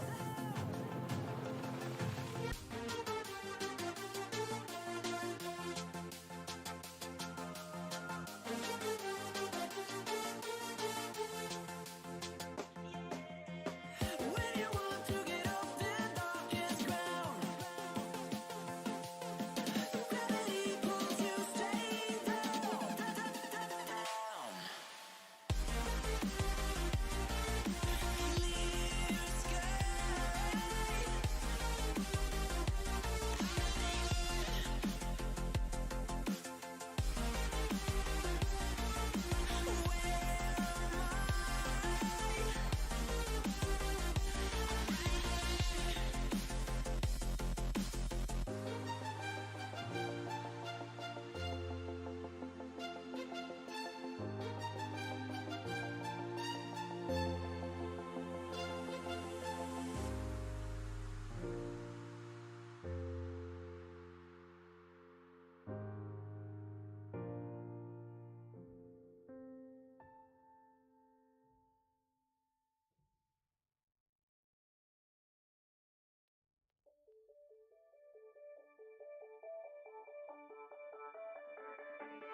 empty hearts and neon lights. They're playing with my mind. Gotta get out of here tonight. Oh, I wanna run off and fly.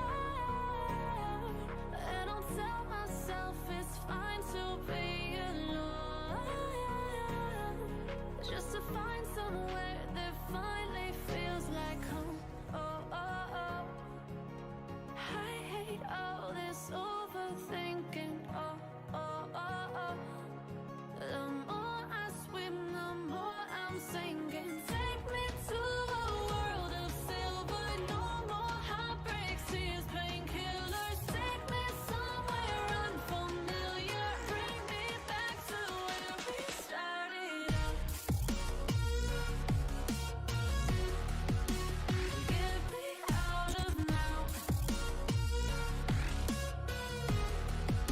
To where we started out. Get me out of now. To where we started out. La la la la, oh, oh.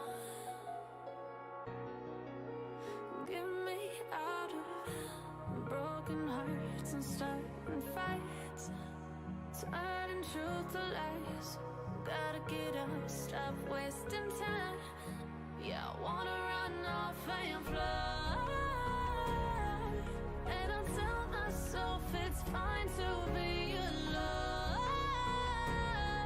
just to find somewhere that finally feels like home.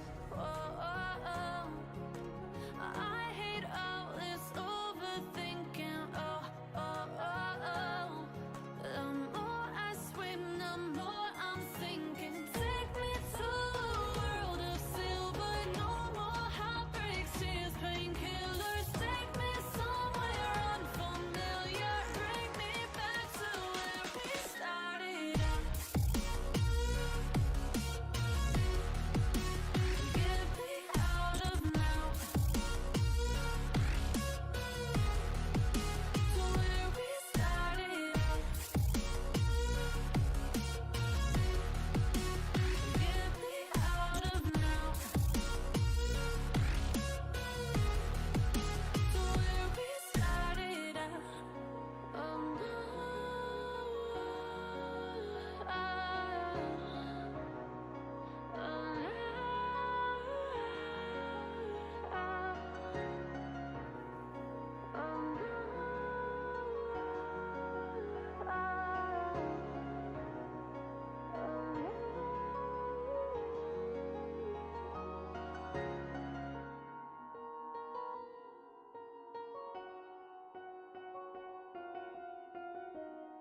till I get up. Time is barely on our side. I don't wanna waste what's left. The storms we chase are leading us, and love is all we'll ever trust. Yeah, no, I don't wanna waste what's left. And on we'll go, through the wastelands, through the highways, till my shadow turns to sun rays. And on we'll go, through the wastelands, through the highways, and on we'll go.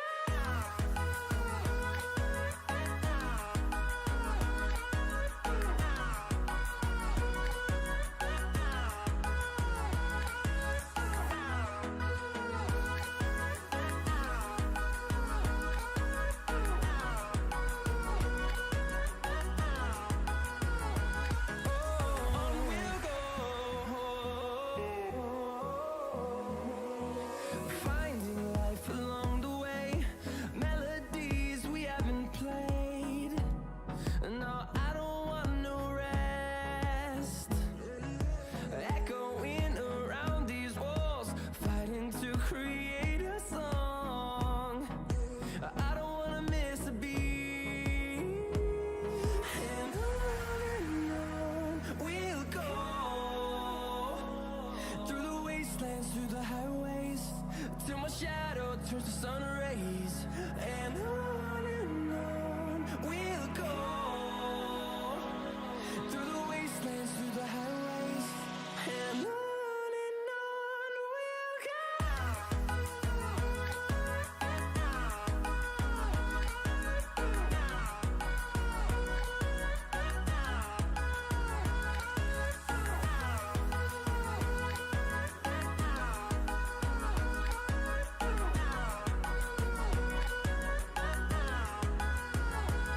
And we'll grow in number, fueled by them to see the horizon, turn us to thousands. And we'll grow in number, fueled by them to see the horizon, turn us to thousands. And on we'll go, through the wastelands, through the highways, till my shadow turns to sun rays. And on we'll go,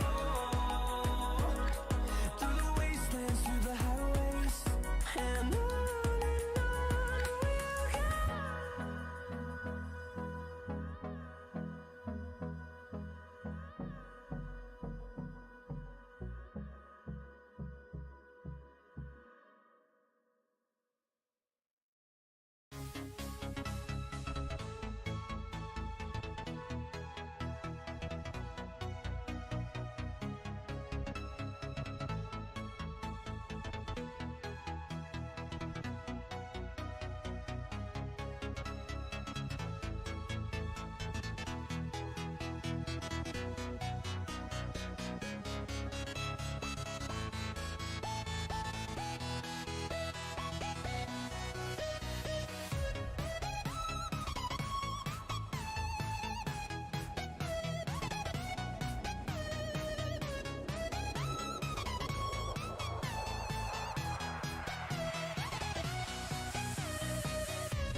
Yeah. Here we are again, of course. Hokai players versus Achtung. We're taking on the game here in this lovely ascent. We have only seen Haven so far. You were only here once, darling, but we're gonna be here for the third game of the stream, second game with you. But not again, Haven. Are you a big fan of Ascent? Because I've heard a lot of good and bad things about the map. So what are your likings or dislikings about the map? What I like a lot about Ascent is actually like it's based on reactions. How do you react to things, and how well you make your executes, which is something you don't see quite much at Haven, for example. In Haven you see more retakes because it's impossible to hold like 3 sites, but in this map it's like who is actually playing better, what they practice at, how they make the executes, how they do the rotations, how do they trade space. And this is what I like about this map. One cool thing is like they have Sage instead of Killjoy, so they don't have the turret for the attack. So it will be interesting to see how they're gonna play with it. And we see the standard. We don't see the standard comp actually. There's a Yoru. Yeah. ZZ1 is playing the Yoru. He comes in the place of Sova. That's interesting. Because it's not the same role, that's for sure. Yeah, they're opting to not go for the double initiator setup, double duelist setup instead. And like you said, I think Sage is also definitely going to be a nice pick here coming out. It doesn't have the same as a Killjoy has, of course, but with the KO, you can kind of offside the utility when you use, for example, the suppressed knife or the ult, right? Whenever then a Killjoy is on that part of the site, it won't really help in any sort of way because then the traps are kind of useless. So it's really something where you can benefit from, but at the same time, yeah, you might not get yourself a Killjoy, but on the other hand, you still have yourself that Sage to work with, and the others are going for for Yoru. So I'm not too sure what to expect from this, and it's already the first few kills found in an A execute from short coming in. Yeah. ZZ1 gets the kill. We will see the plant going down. We have Raccoon already close in Heaven. And look at the bucket, he's so far away. Running all the way from middle. It's going to be a slow retake. Raccoon. He has a paranoia though. Spots Panexa on Haven. Gets suppressed. Bucket will try to break this door. Raccoon swinging off Heaven. He is gonna get spotted by Eren. Bucket with the trade, 2v1. He has no utility to his hand. They're playing both a generator. They need to play together, and they do. Money wins the round and gets the money for his team. And we have a 1-0 lead. Yep, 1-0 for the Achtung. They take it. A team that was actually able to win versus the team we saw in the first round, Ragnarok. Which, in my opinion, was definitely a team showing off quite great there with a 13-3, if I'm not mistaken, back then. We do see this is a game of a very high level for the side of Hawkeye players. We got ourselves 3 Radiants in their team, in their lineup. That is very huge. And 1 Radiant on the side of Achtung. But the Radiants don't seem to carry it through for now, because the first round has been won by Achtung, and they're looking to actually pick themselves up a second. As ZB side is nowhere to be found anymore. Yep, quite clean kills. They tried to go for a setup at B main. He was spotted really fast. Bucket was spotted really fast because Eren just swung really at the beginning of the round. Ballas does get a kill with the Sheriff. We'll try to go for the second, and at least he got 1 kill. It's not something you really want. You want to take more than 1. But it's also nice that he got it at least. So we've seen already 2 rounds that Achtung are playing aggressive towards B main, and they're gonna do it apparently for the 3rd round in a row. Would we expect a change from Hookah? Yeah, it's hard to expect Hookah players really trying their best here, and they're obviously not gonna be playing on Bind, so they won't have themselves their lovely place Hookah to work with. That's something for later discussion, of course. But here an execute comes in, CZ1 able to get back, get out there alive. Nightja looking for the first frag, but doesn't seem to be able to get it. His money back still running in. Killjoy spotted, Killjoy killed. Trades are being found. It looked like CC1 was looking for one. Couldn't seem to get it done. And the kills keep on being found here for the attackers. Mirror gets himself a trade, but it's still a 2 versus 3 you have to fight against here, Darden. Yep. Mirror does get spotted with a drone. You have Raccoon coming towards the city side. He does have the paranoia. Almost gets suppressed by the knife. They're really hesitant. They know there's a player B main. And now the retake is coming soon. Mirror gets the entry. There is one player BX side next to him. Mirror gets the second. And now Raccoon, he needs to cover his teammate. He does hear the TP, but nice spray down from him. I'm not sure if he has the time. Oh my god, it's gonna be so close. I don't think so. Or does he? Oh! Early! That's it! 0.05! Oh my goodness. Whoa. I would call a pause for that as well, because oh boy, they take the round. It could have been way more clean, but they take that all day long. And they shut it down. They should have won it pretty easily, of course, as they have the better boys to work with. But apparently, these rounds can get heavily close. And with that round, it's going to be a bonus buy, of course, that the side from Achtung had. So they will still have themselves some money to invest into the next round. But at the same time, the Hawkeye players, they'll still have themselves some money to work with. But at the same time, it's not going to be enough to get a full buy ongoing, even with them coming out of this round with a win. Yep. I think, like, you know, it's a good timeout by them. You actually won the round, but you didn't win the round the way you're supposed to win the round. Okay, you get the clutch last second. Obviously something was wrong, and like Killjoy was alone there on site right after ZZ1 got the entry. And this is a big problem, because if they do decide to commit to the site, you don't want to play alone backside. And even if you do, you don't want to play at that position. And I think this is one of the things they discuss going forward into this game. But now we see again Achtung going towards B. However, maybe we see more mid approach this time.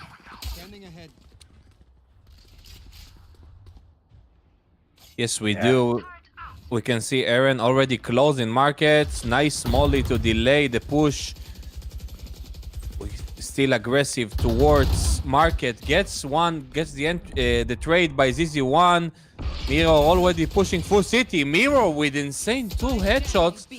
But Panexa going for the second, the 2 kills by himself. Now it's a 2v2 situation. Bucket is aggressive towards market already with the flank. They know about both players right now. Gets a tag onto Sage. Panexa plants the spike, but what a nice wallbang. It's now up to the Nightcall. He has only 30 HP. He needs to get this clutch. He gets the first one on Raccoon. And now Bucket has still the knife and the molly to his hand. Goes for the spray down. Little cat and mouse games, but the Knight actually clutches this round with triple kill. He was 30 HP. What a round by Achtung. Yeah. 1 versus 2-1, and again, not the best of buys coming out from the other team. So this was a round you kind of should have won, but at the same time, still got damn close, and it will be getting close for quite a while, as both teams are now ready to go into the next one, and it should be another round here for the side from Achtung, as if you can look at it, the buy is nowhere to be found here whatsoever for the hookah players.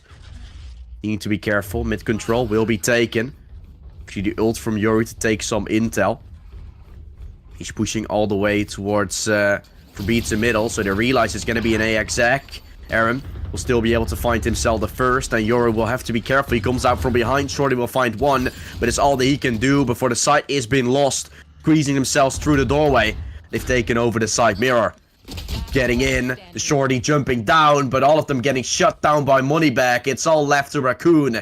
No way he's going to pick himself this round, and it should be the 4th one here for the side of Achtung, but still he's able to find one. Gets rated out in the end. Aaron with the final frag, and it's 4-1. Scoreline here in favor of Achtung. Yep. And this is like this is the problem when having no Sova, that you don't have the information quite fast enough, and even if you do, you don't have necessarily the right setup to stop this kind of aggressive pushes. And Achtung actually just ran through short, go for a quick split, and they got the fights, they win them, and they get the round. Yep. 4-1. Been taken. 3-round differential now, and if they find one more, they'll be looking for a whole lot more in this game. Walking up short they go. Execute, following through. Aaron could be the one to find the first kill. Not here in the doorway. Raccoon will be the one to take himself too. Trade it back out. And that's actually going to be a nice pickup on Paneka, but it looks like the defenders are able to hold on. Bucket already coming in from behind. The 1-for-1 trade taken. Final play remaining is obviously going to be KO. Paneka needing to do it all.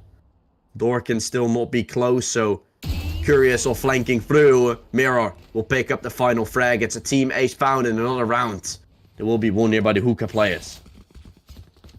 Yep. And like they do the second for the second time the same thing, and I wonder now whether Hookah will try to do some more aggressive plays right now to get the information right on time, so they make the rotations at the right time. So let's see, this time they go again for these 5 stack A players. We have KO on A main. They decide to take Omen towards market, which is interesting decision. Still has the knife.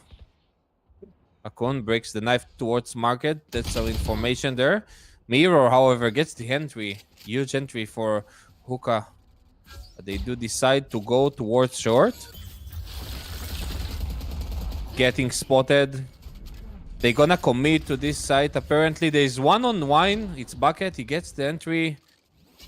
And this is kind of an awkward position right now for Acton. Planexa going with the Stinger already in Generator. There's a player next to him. It's Mirror. And they do get the frags. It's Nightcore again. But it does not finish the job, obviously. 1v5. Good entries. Good entries. Mirror opening the round there was a huge factor of Hookah holding the site and short. Yeah, well done. Coming out here for the Hookah players. Able to hold on for the pushes that came out. And with that, they picked themselves up 2 in a row. A timeout being called because of it. Trying to find themselves a way to move around Achtung. Having to move around the defenses, of course. They did that in good success from the start. Now things are looking to filter a little. And with their final buy now coming in before they're going to be in financial troubles, they want to put everything in their hands to try and make it still work. And as you can tell, the money situation, not that great, of course, as I said earlier for Achtung. Final buy, for they're going to be looking quite horrible. And here we see a nice overview of the map. I mean, it's like we have a Cypher camera, even though we don't have ourselves a Cypher in this game. Yeah, as you can say, this is a must-win here for Achtung. Otherwise, they're going to lose their advantage, and they're just going to lose the control they had in this game. We also need to take note on the ultimates, okay? Like, A1C8 is 1 away from the lockdown, so if he gets a kill here, it's a huge for Hookah, and we have the no command for Bucket, so they have the ability to stop this push. So let's see. The Knight, she is really aggressive. He's going for the boost really quick on top of the wall. Spots a player. They know what this one on wine. On log, sorry. The execute is coming down. Coming out towards side. There is nobody on the bomb right now. They play full retake. And now the no command is coming out. Akun is waiting for the right time. Mirror is already clearing all the flanks. They're out. They spots 2 players on lane. Nice trade there, but Aaron gets the top of him. Anexa sitting back inside. It's Mirror and Raccoon again. Raccoon gets one, gets traded instantly. Mirror tries to survive, but he gets revealed by the recon dart, and Actun getting this round, even though they did not have any ultimates for this round. And this is something making me a little bit concerned as well, because Hookah players, they can keep on finding themselves round per round back. But that's really all it is. It's really all we are going to be seeing. They find themselves rounds back, but they can never get on the scoreline of the side from Actun. And they're losing this round, and you might be looking at a half win for Actun coming out. So you have to be very, very careful, or they have to be very careful about their approach. And now the no command, of course, coming out. It's Beneka immediately looking for the first kill. Already pretty much out. Spots out CZ. Gonna take him away. Looking for two. He spots them both out. Flashing out as well. Full blind himself.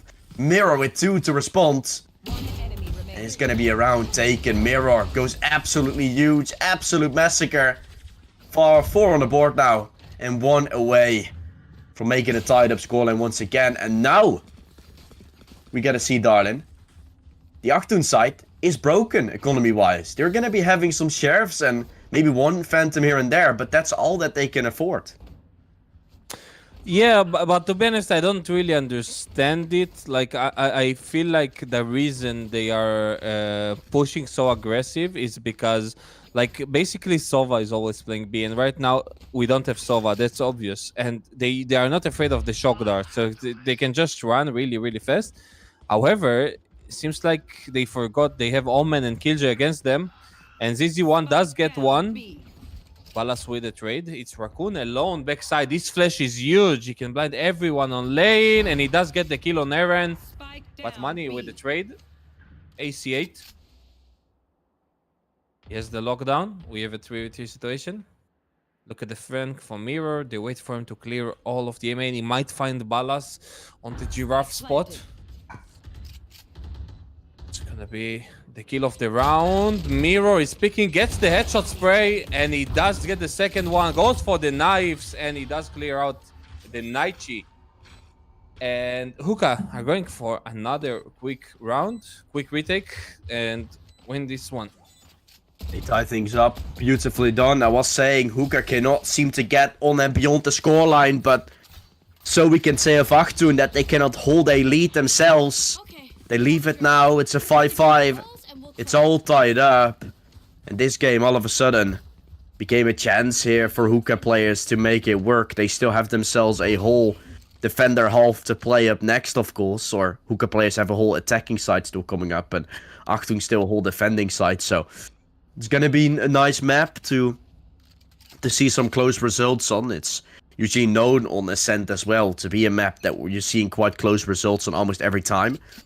So I'm very much looking forward how this B push is going to come out, because they're going in fast once more. Eren running in, used his own cloud to get out alive. Raccoon will get 1-for-1 traded out, and that's the B side lost.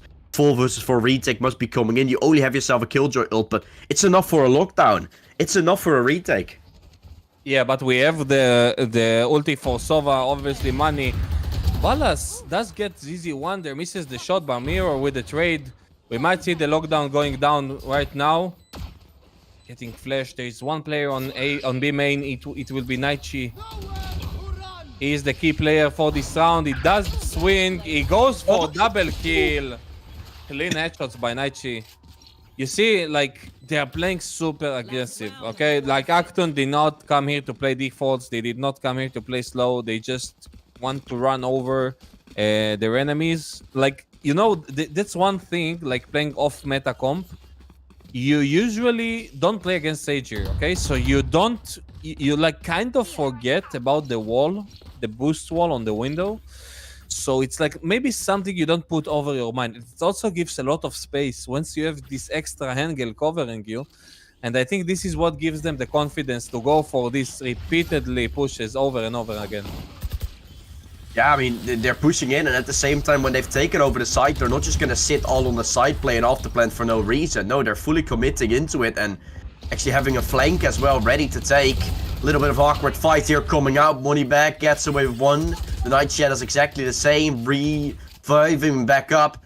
Resurrecting comes out. It's a 2 versus 2 now. Looking for the 7th round. Ballas will find him. And the final player on the site is going to be Killjoy ready. Walking up.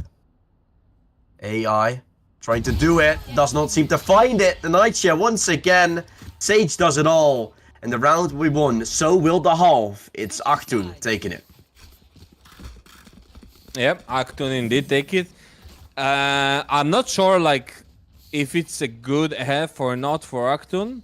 I believe they could have taken more here, but considering the comps, I'd say like probably Uka has the upper hand on this side right now. Ooh. Depends. Pretty, Yeah, considering the comps. Pretty nice to say. I mean, I'm looking forward to see what they can do in the second half. I would also say like the comp they have is much more into also running into their side with obviously a Euro there. He can definitely do some fancy plays with his decoy, of course, and most definitely could be working out in their favor a little. Who knows how the defending side will be able to hold it? Still going to be Hookah players doing everything they can here to, or the side from Aktu, doing everything they can to hold on.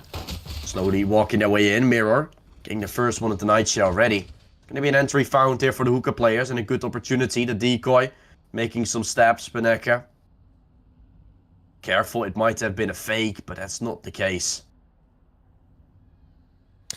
Yeah, they actually decided to go back even though they got the entry. They rather get more information before they make an extra step. And Aaron is falling to Raccoon's hands, and now they are in the 5v3 lead. We see ZZ1 TPs towards side and could not even get rated there because Panexa gets him, but Miro gets the kill on the side. And look how split up they are. They are actually like 2 players towards B right now.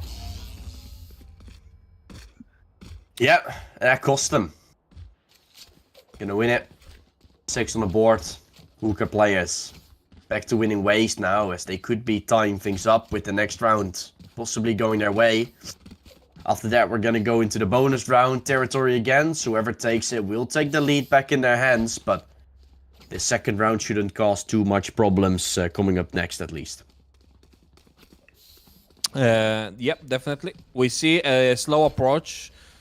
We will see Yoru and Keio towards A main. Omen is just holding the mid link. They're expecting some aggressions on this eco. Waiting for some mistakes made by Aktun. Nothing much going on right now.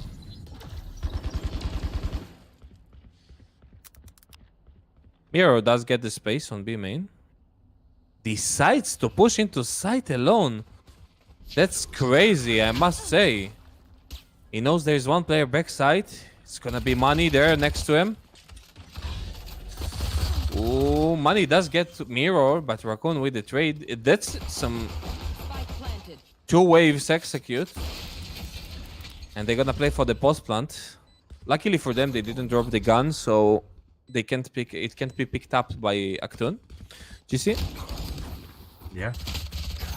Bucket does exactly the same here. It's looking good. He picks himself up the suppressed, or at least same time. He's actually the one who's still flanking around. That's the one I was actually trying to say. The Nightshare will be the one to fall away. Still gets away with a second. And this is 3 players surviving here for the Hookah players.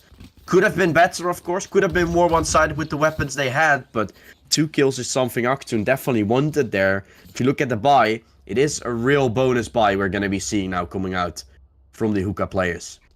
They will be investing almost nothing, really wanting to have themselves another buy coming up next. So this should be a round where Aktun has themselves a chance. And if they lose this, then we're really starting to think about a game that could be over quite soon. As then Hookah players is really starting to build up some more. But we'll still have to see that.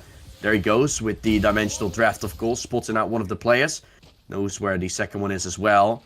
Getting closer. Trying to flash out, just giving some info away, opening up. Oh, the Stinger will find one, TPing back. CZ1 gets away the first. Immediately opens up options. Rotations from the defenders are being called as they kind of expected no one to come up after the ult, which is still quite huge, but it is going to give an opportunity now to rotate back into the A side. And you found the entry here, darling.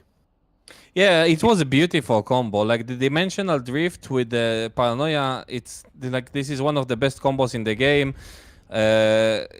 Beautiful entry by them. Ballas does get the kill though into Mirror, and they get stuck in the main. They have a lot of information. Look, 3 players from Acton are sitting towards this A area, but Hookah decides to freeze, maybe get a pick. Bucket is closed. He's going to knife soon. The flash is about to commit. The flash goes off. They swing together, but Panexa and Ballas absolutely delete Hookah right now. And it's only Raccoon in a 1v4 situation. Probably gonna save this. He does have the Spectre, so he does not want to save, obviously. So, yeah, nice round by Acton. Even though they got the entry, like the Hookah had, Acton had the read. They rotated to A. They were already ready for the push, as we've seen, and it paid off for them, and they won the round. It was very predictable, I think, as well to do, which is something I'm a little bit scared about when I look at the push that Hookah players did there, because they scan with the ult all the way towards B. Then he falls back, teleports out. The expectation is to fall back to A. And they're actually doing that as well themselves, so they... was it the best play to make? Maybe not necessarily, but we're gonna see if it pays off. Ballas, the one to find the first frag. An entry found once again here, and this is gonna be the final buy before Hookah players are gonna be going back into a pretty devastating position once again with their economy. Mirror's been seen, 30 health left. Spray connected, and Moneyback is trying to do exactly the same. Good prediction, but at the same time, a little bit slightly off target there. The side push of B is going to come in. The door will be broken soon enough. They still have to check for the player on defending spawn and the player on the back of the site.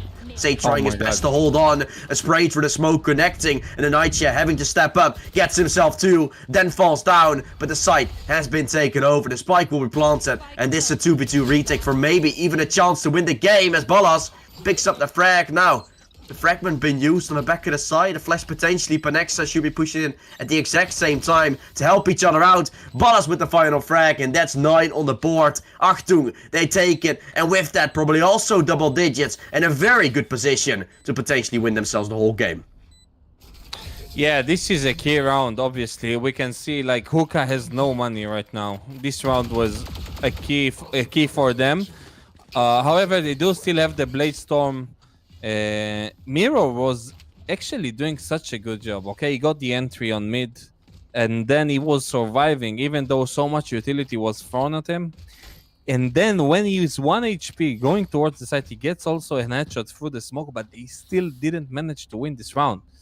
And seems like A1C8 has a tough game. He has only 1 frag right now. Seems like it doesn't go his way, and it feels like this is what Hookah needs right now. Like, this is what the team needs. They need them to step up. Yeah, they definitely do. They might have 3 Radiants to work with, but you gotta have a 5-man machine. And Mirror, that's something they're gonna need. Finds 2 and a third one as well. Oh my goodness, darling. What am I seeing? I don't know. This guy's on fire, that's for sure. This guy's absolutely on fire. Makes so much damage also towards the Naichi. Sitting on 26 kills, and we are already... Oh my god, he's going for the 4th headshot on this round. What a game by this guy. I think we need to follow him now. Yeah, Thrifty is gonna come in. And with that round done, I will unfortunately have to say goodbye to the stream. So guys, you will be led by Darling from now on. I will see you guys all back in the next months of events. So... good luck. Nice streaming with you, casting with you, GC. Have a good Shabbat Shalom, my friend. Exactly, man. Alright, guys, enjoy the stream still for the people watching. And I'll see you guys all back the next month of play, probably. Goodbye, everyone. Goodbye, brother. Bye-bye. Okay, so we are up into the 18th round of this game. Miro, again, gets the entry to his teammates. It's crazy how much impact this guy has. See them group towards B right now, even though they're like 2 players towards A main. The rotations are starting to hit towards middle. Mirror is going aggressive towards mid. As a solo player, it's money who's gonna wait for them here. With the sheriff, he does get spotted. And the B execute is about to run off. ZZ1 goes for the flash. There's one player in lane. It's going to be Panexa. He gets the first kill onto ZZ1. So much pressure on this guy right now. He's alone here on site. Doesn't get much help. Mirror again with the kills. What a flash by Panexa, but flashes himself as well. So much pressure on this player. Mirror gets the third of the round. Ooh, Eren, however, gets two of himself. Balance TPs towards backside. So much onto Mirror. Mirror gets the fourth. It does not get the ace. Eren gets him. It's a 1v1. And now Raccoon spots him down, going for the paranoia, jumps and gets the headshot onto Eren. And Raccoon gives Hookah the 9th round. Such an important round for them. It's going to be a 9-9 scoreline.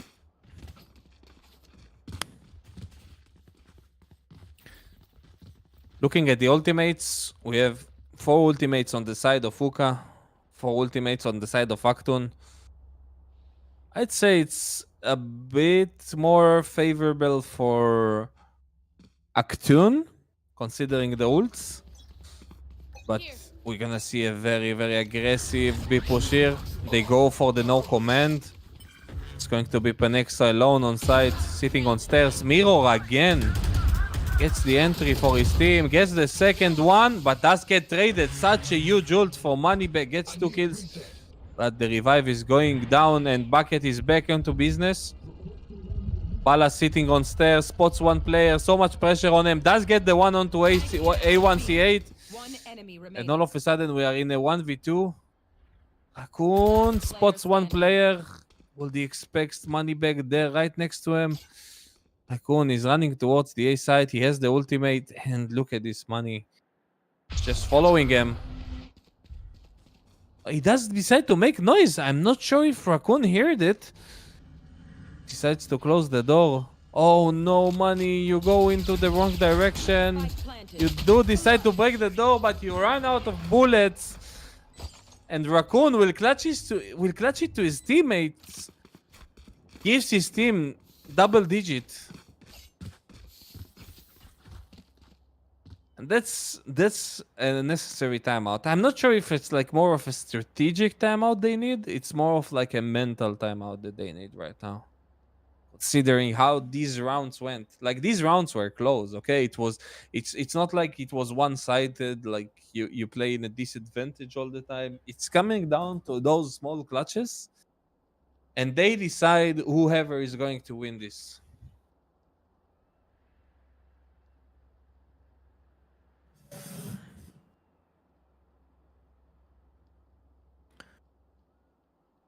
Let's look at the economy. The economy for Aktun is kind of low. They might afford like a few specters or some sheriffs.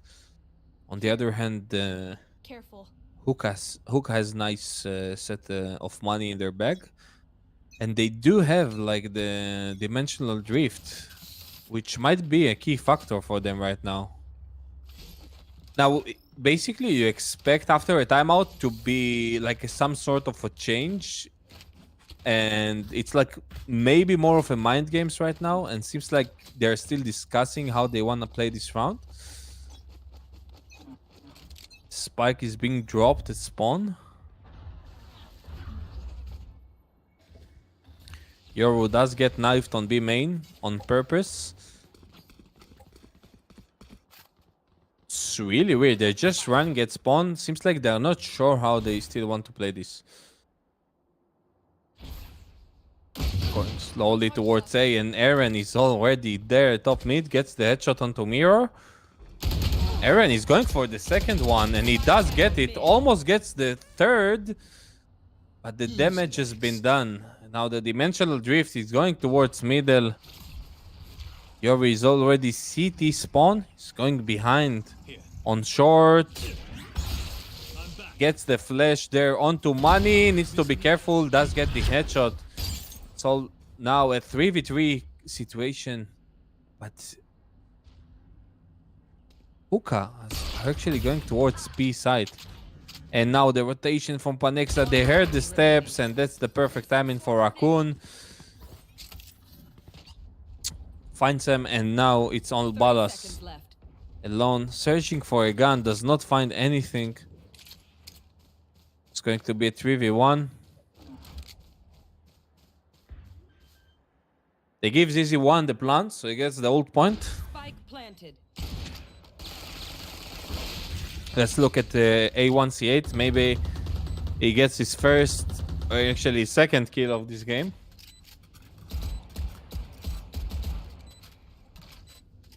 Balas slowly walks in. Il needs to hit some insane shots in order to clutch this round. Let's pull off the sheriff. Okay, insane shot number 1. Needs 2 more. It does not get them.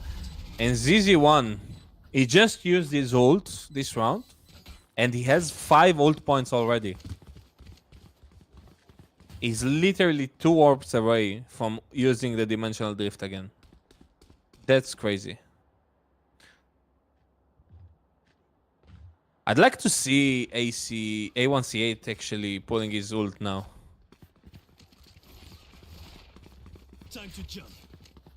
Aaron, however, picks up the operator.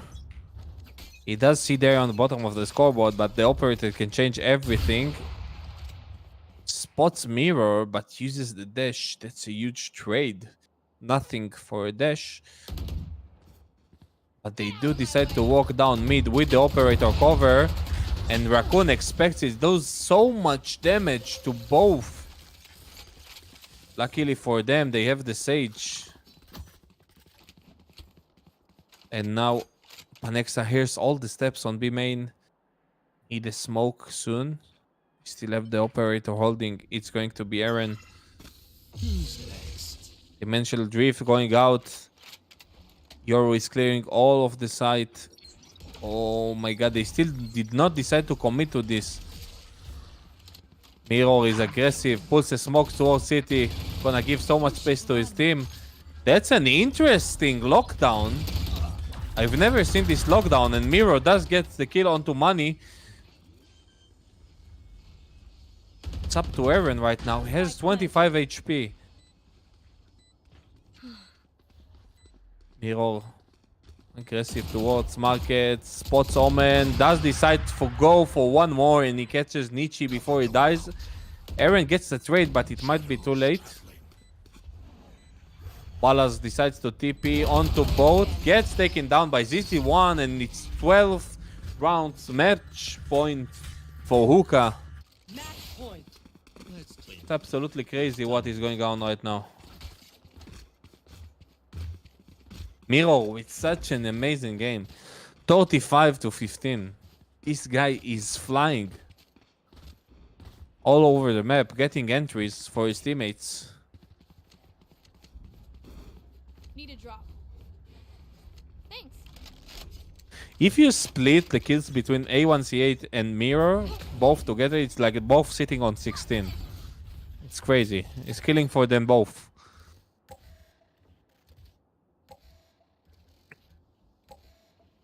A little bit of slow A approach, kind of a fake A control with the one-way. Aaron is trying to spot someone at mid. With the Blade Storm, it's Mirror who's playing the operator right now. Ooh, he does get spotted, Aaron. Doesn't decide to break the door, actually. The rotation towards A is coming because ZZ1 is already inside. Mirror does get the entry with the operator again. The Naichi is so slow on mid. Going for the slow lurk. It's going to be nearly impossible retake. Look at his post plant, so strong. And Mirror is expecting the updraft. The revive does come down, so it's going to be a 4v4 retake. Mirror misses his shots, being smoked off. Buckets, however, gets the headshot there. And Mirror with the second kill towards the smoke. Palace, however, gets his two. There are mollies all over the side. They don't have much time. Oh my god, it's so close. They need to defuse. Palace, you need to cover your teammate. BA1C8 gets the kill with the classic. That's how he gets the second kill. But how? Such an important kill for his team. And Hookah win this round. And also the match. What a nice game. Must say, this Mirror guy is putting an insane performance. 457 ACS with 6 first bloods. That's crazy. So, if I'm not mistaken, like Hookah going for the semi-finals, upper bracket semi-finals after this win. So we're gonna go for a short break, and we're gonna continue very soon for our last casted match for tonight. So stay tuned. I'm here and I'm feeling exaggerated, that's what you assume. The story's over now, I must conclude. I am conflicted, watching where I step still, hanging in the balance, not the life I want to live. I want to take it all, standing tall, fear I weighed the person you are. Oh, break out, I've got to see. Spent all my life holding all of it closely. I played it in a sense, a feel of discontent. I'm finally facing it all, fearless.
sun.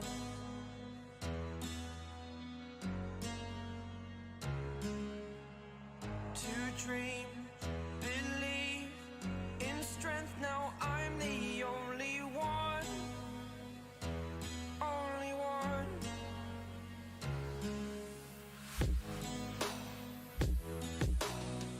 I was an ordinary boy until I broke the rules. My life destroyed, life destroyed. Until I walk awake, scream my mind, I shout, the ground shakes.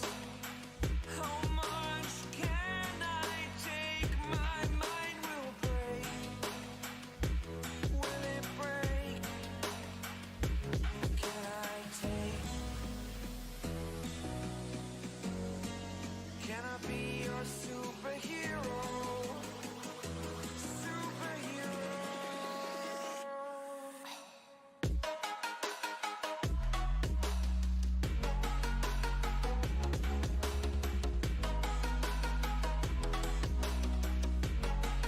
Can I be your superhero?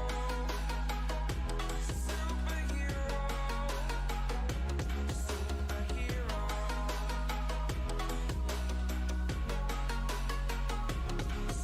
Superhero.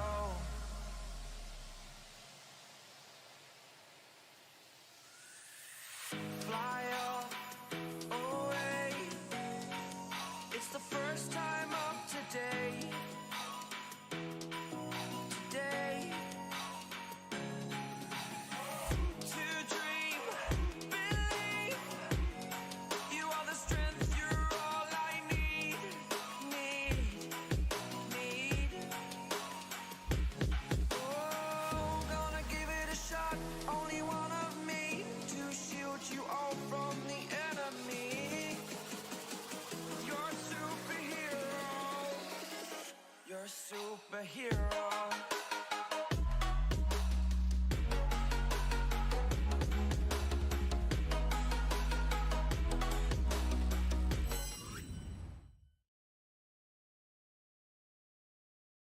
يلا صح.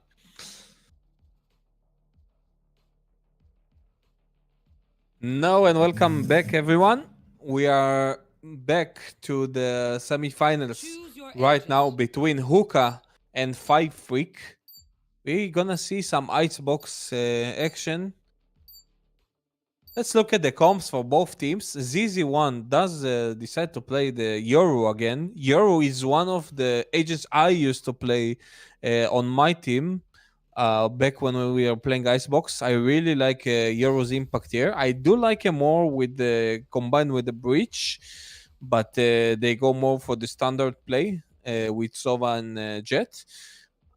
On the other hand, we have the default comp, which is Jet, Sova, Viper, Killjoy, and Sage. So let's see if the Yoru would pull off this time. Last time he did on Ascent. But let's be honest, like Miro had an insane game. He dropped 35 bomb. And it was still kind of a close match. So, like, if Miro is not doing the same, Hookah might find themselves in some trouble going into this game. But let's not over speculate right now because we're about to go live.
It's not easy to do the same. You know, 35 bomb is not something you do every game.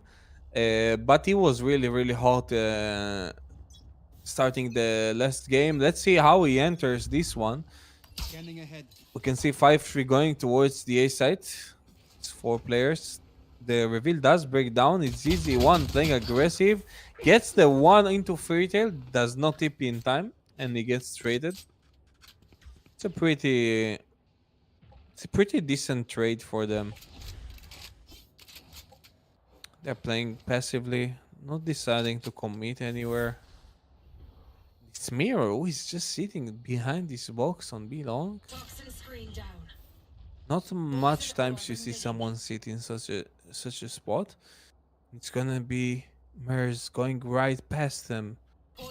And this could be a huge problem right now if they do not check him on this box. He does gets one and gets traded instantly. Nothing much happened here, but Raccoon is close on the bomb and nice position by Mers. Gets the quick reaction to kill him. Bucket. On the other one, we have 2v2 situation. AC-18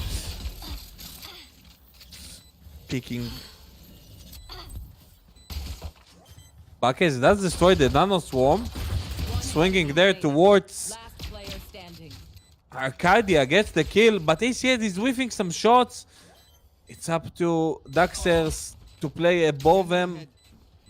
Oh, with the reveal, but Daxers with the quick reaction gets the kill on the A1C8 and 5-Freak gets the first round. For some reason, I like.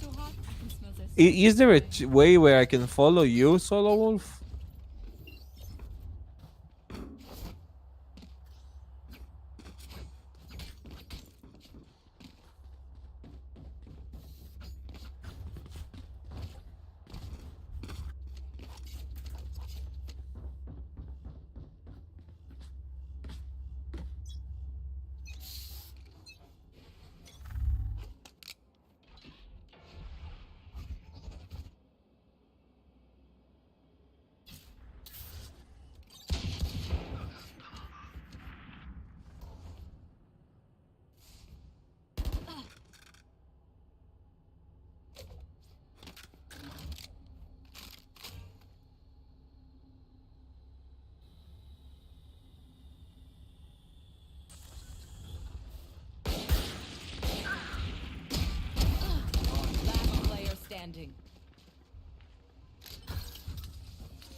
Spike planted.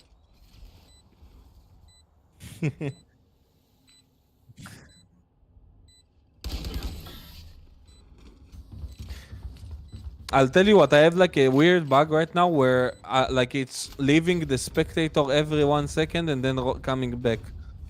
Like literally I'm on the player and then he's flying and then it's going back to him. Like I can't do anything about it right now.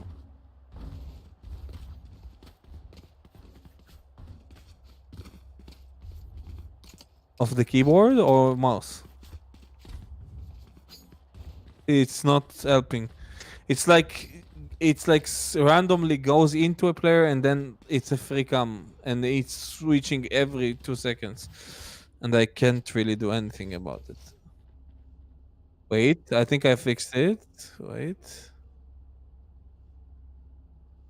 I got it, it's fixed.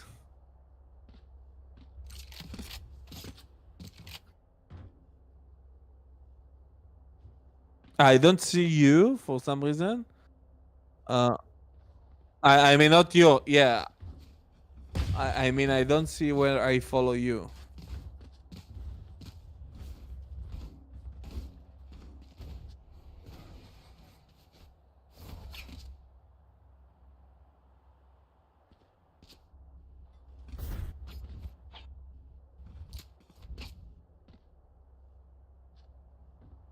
Yep. I don't see that I follow you. Wait.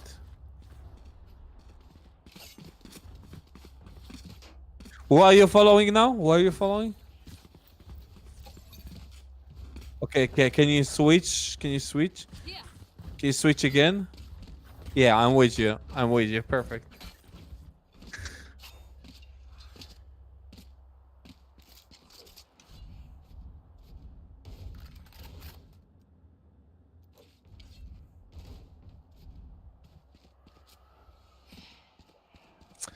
Yep, let's look at the economy.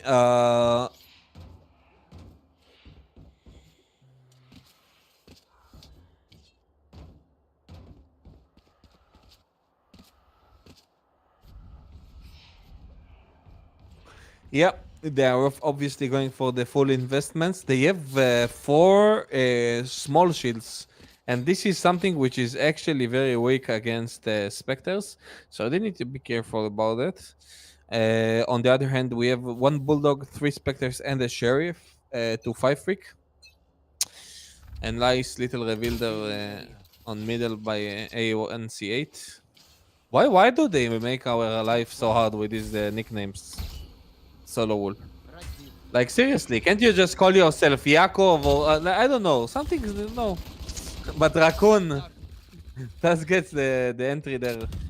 And they do need this one, of course. They need to win this round. They have the gun advantage. Nishin is shooting flies over the map. The spot the ZZ1 on the generator. Oh, ZZ1 weaves the nano swarm there, but needs to TP away, luckily for him. And this is a really contact like A approach with the reveal. Nichirin does get one, does not get the second because Raccoon is there. Gets the third kill of his round. It's only up to Daxers right now. And Daxers gets the kill on him. It's a 2v1. Miro is already on the flank. 30 seconds left. Daxers does not decide to go for the bomb plant right now. Last player He wants to get the kill and he does into bucket. The bomb is...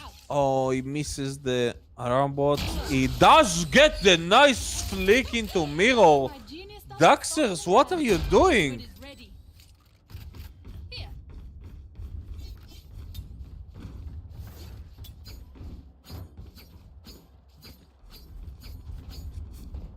Whoa.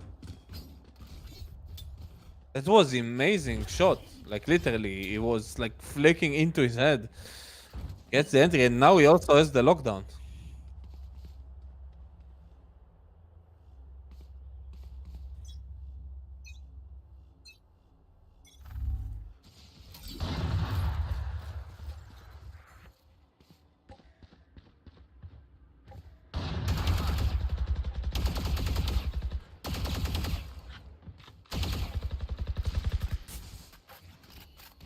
Turrets destroyed.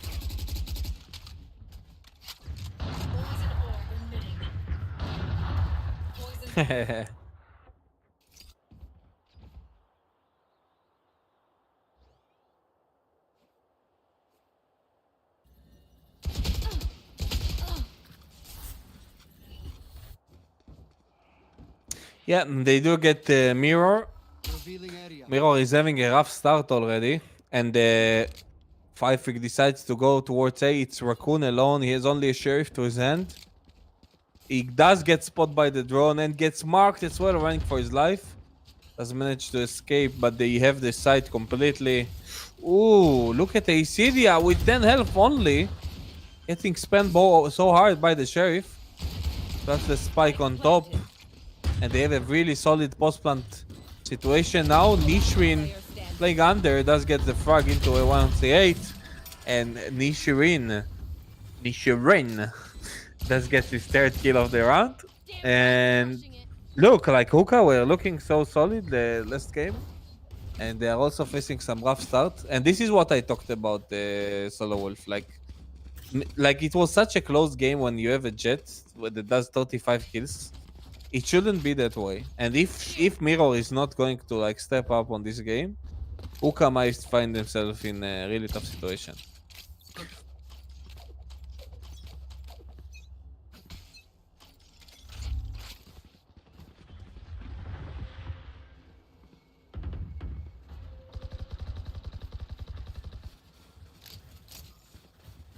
You should run.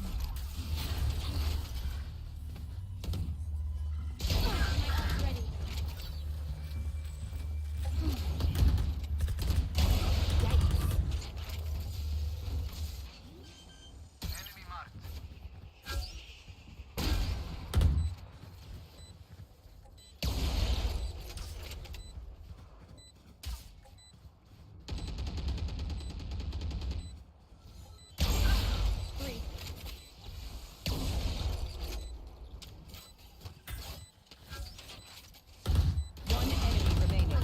Flawless. You're terrible. Yeah, you know, like Icebox is obviously known for being an attacker-sided map, especially like in the late meta. So there's no like need to like think this game is over. It's only it's completely obvious. We've seen this also in tier 1 play, where teams struggle to play on defense on this map. And like I want to, like, one thing I want to see right now, I want to see the justification of Yoru. I want to see Yoru does something that Killjoy can't do, No charges left. so we can actually say, okay, Yoru is a justified pick here. But Fairy Tail is saying some fairy tales here. Absolutely running with this operator. Got already 2 entries to his team, holding the pick on the back side. Gets the third into ZZ1. One enemy remaining. Seems like we're gonna have a flawless round, but no, Raccoon gets the sheriff kill.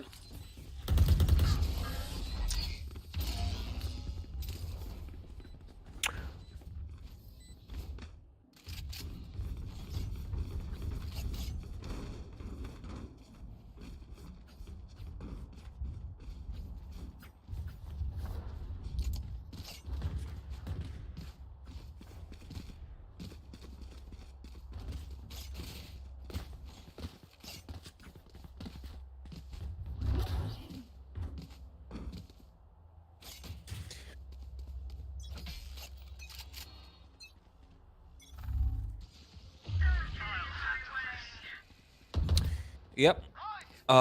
We see Raccoon popping his Viper Spits onto A, which, look how passive they are on defense. Like, Typhic are playing so like far behind on attack, but ZZ1 does get the first one to his team. Finally puts his team in a favorable position. Seems like Five Freak does not want to commit, or they get more information. The drone goes out on mid, and we have the revive. Oh, Hunter's Fury onto Mirror, does not get the hit. So we have a 5-man stack to rotate. They will face towards this Viper Spit. They do not have the drone, obviously. Clear Raccoon there. We'll have to go together. Decides to put the reveal, walk slowly in, and a nice quick trade. The Viper Spit is down, and now we have another Viper Spit, but this time for 5 Freak. Fairy Tail does not hit the shot. Switch to his Blade Storm. Spike planted. You can see Miro already on top side. Does not get an opening. Does get the headshot there onto Daxers, but as you said, Daxers will not die. Somehow A1C8 is killing himself inside the pit. Miro with the kill onto Arcadia does not hit the spray. Miro is not landing his shots right now, and it's costing him the round because Fairy Tail is there with the sheriff, gets the 2 of his own, and it's a 7-0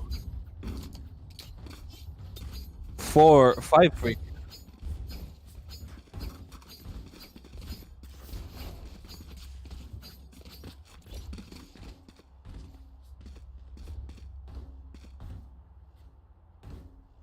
Placing alarm bot.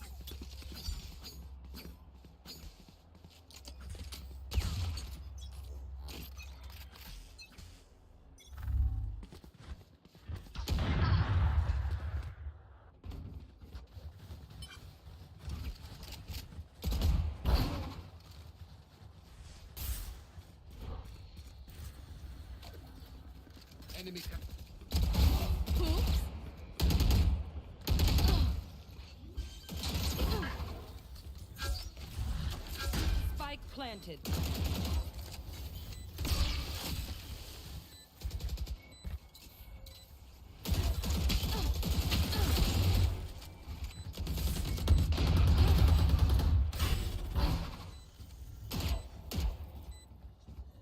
Player standing.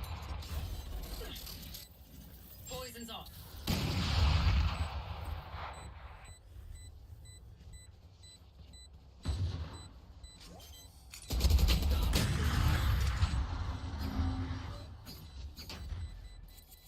And Daxers haven't died. He's still 12-0. The only malfunction that run. This guy is immortal. She won't miss that finger.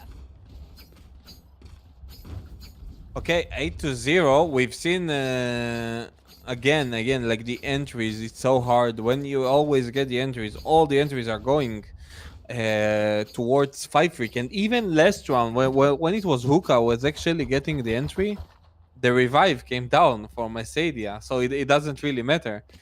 So it's like like Hookah has to find a way to not give them so much entries, especially when they play like the operator on attack.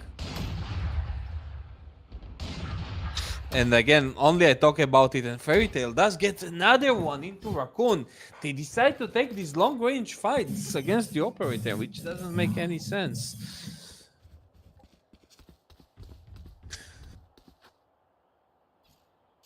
And they decide not to commit to this A side. It's going to be mirror deep inside B long.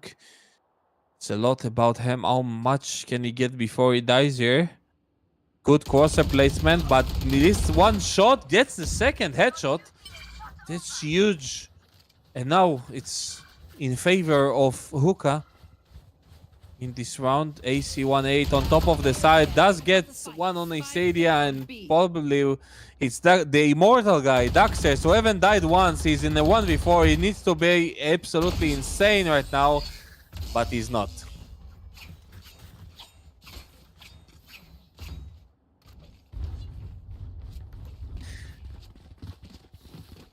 Yep, finally.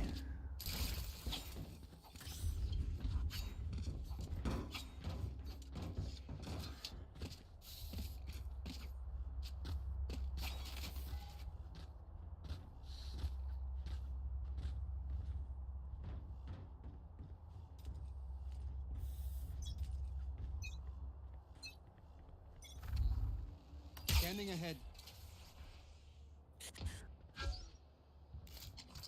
Take flight. Enemy marked. Oh my god. Get out of my way. Oh, it's crazy. It's just running. Look at this guy. Look what he's doing. It's crazy. He's getting the entry with so much confidence. Like he knows there is nobody else there. Gets the entry, pops the knives, gets a crazy headshot, and now again, Hookah needs to face another retake. And these retakes are so hard, especially when you play like against Viper. This wall is coming up so oftenly. The wall is coming up. There is a nano swarm. The bomb, it does not kill it, and he's paying for half of his life on that. And now a 2v2 situation. Daxers gets one. The molly is not good. He might be able to stick this all the way up. And they decide to trust the molly, and they pay for that. And Bucket gets the round for his team and also gets the double kill. And yeah, you know, like Solo, if they actually manage to take 4 rounds here, it's actually very good for them, because it's gonna be a different story on attack for them.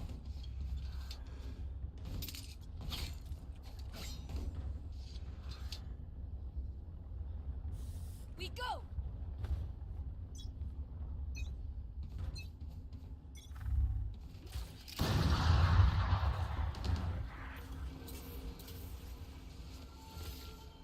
Enemy tag. Barrier here.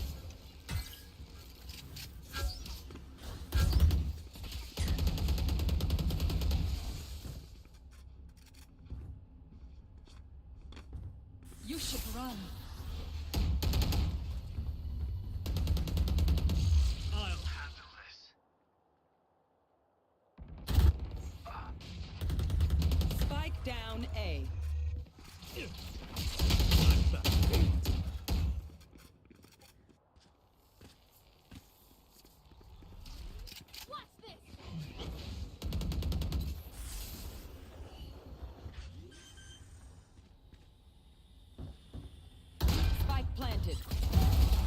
well.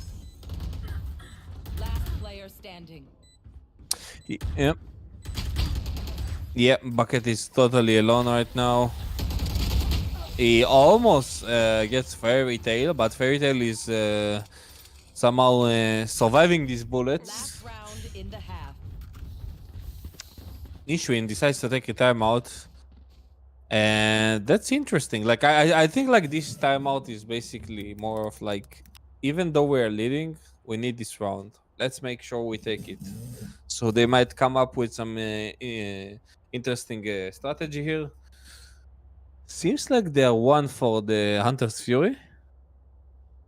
Like basically in this situation, you want to discuss the economy of the enemy. What, how much money do they have? What possible setups they might play, and how you want to play against it, especially considering what guns you have.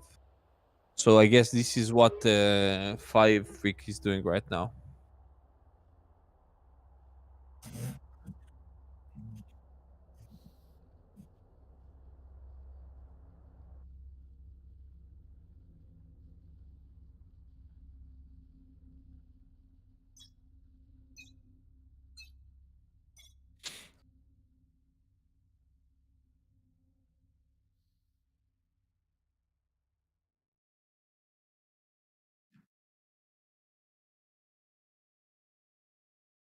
Yep. Yeah, they have to make sure, because like I said, Solo Wolf, this map is so heavy attacker sided map, and this can turn around very easily. And now ZZ1 is actually getting the entry into Fairy Tail finally. The entry is going towards the hookah side. ZZ1 is going for another pick. Nishrin gets the one into bucket, and look how aggressive hookah are, even though they have the early advantage. Seems like all the teams are all around the mid side of the map.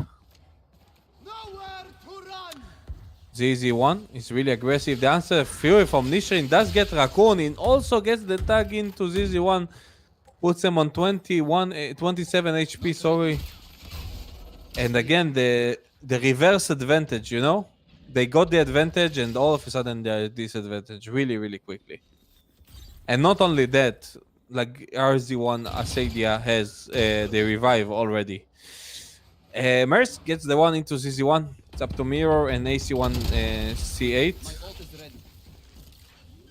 Does gets one into Nishrin. He hears the plant on top side. He does kill him at time, but it's too late. Spike down A. Cause Spike planted. oh really?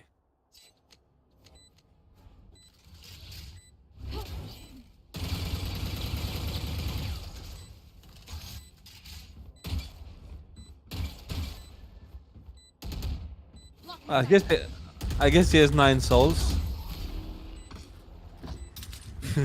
So 6 more left.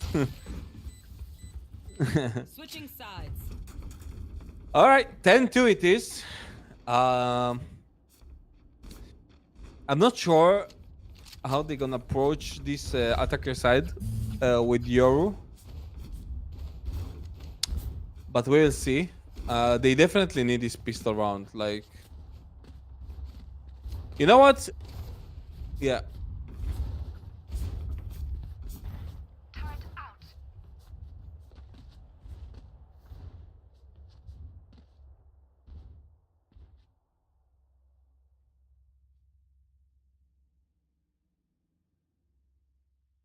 If you lose, you're gonna force, obviously, because you don't want to like.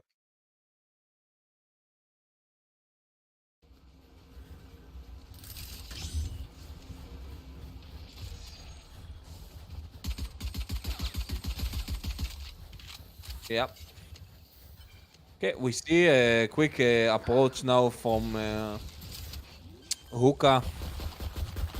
Playing aggressive on the attack. Bucket goes for the plant. Duxers does get the kill. Bucket gets taken down in the middle of the area. Mirror does get his one as well. He's gonna be 1v3. Does kill Duxers.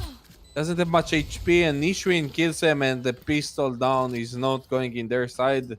which means we're probably gonna see a force here, as it's the last chance for them to recover from that damage and actually be able to come back in this game. Gun here.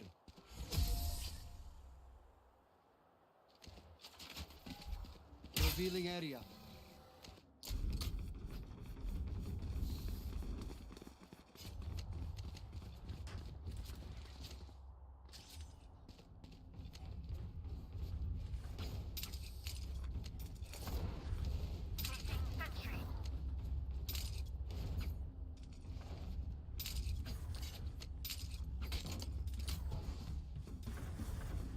Ready.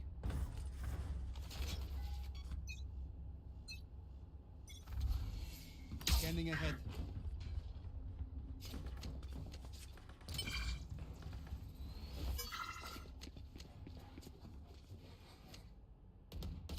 What Hookah is doing on the attack? Okay, they're dying, which is also something. Mirror is dying there. CZ1 is aggressive on side, does get taken down by Mers, and A1C8 does not get it. Raccoon with the Marshall gets an headshot. But look at this, he's so much alone there. There's nothing Bucket can do. And A1C8, I mean, Raccoon is alone with the Marshall and he gets taken down by Nishrin. And it's a match point 12-2. Match point.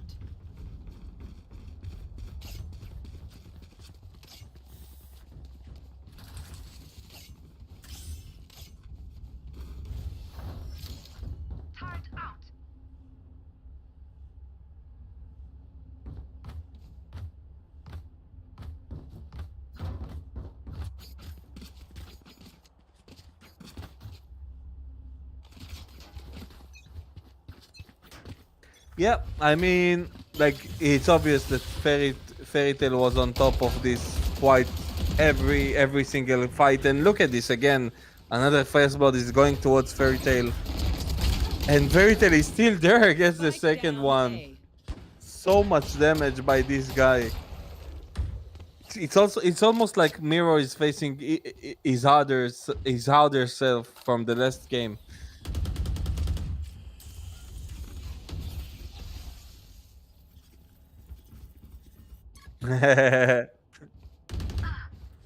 Toxins going up.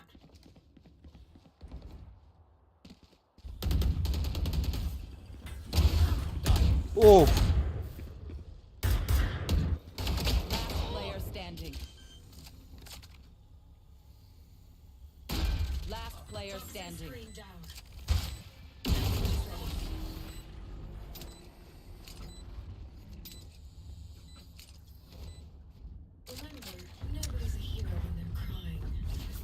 yeah. Let's considering the economy right now. 5-3 do need to save this. They do go for Fairy Tail's Vandal. I think the reason behind it is that he's close to its Bladestorm. We have the Viper speed for Hookah, so might be a factor on winning this round. Mers, here's the step. You know, so many people are going towards B. We need to see the rotation. The rotation is actually very slow. On this, Mers does get spotted. He gets spammed through the smoke by Raccoon. Does not even have a chance to shot a single bullet, and Bucket is going for the plant. With this Viper speed, it's going to be super hard. And look at Mirror. He does get the entry with the Bladestorm, gets that second as well, and now it's up to Nishrin alone. And Mirror with the clean headshot gets the third of his round. And flawless round. We have a pretty convincing round. Obviously, it was against the Nico, but they need the economy because, like you know, in Valorant, even if you win every round and you lose a lot of players, you still might find yourself without economy. So it's really good for them.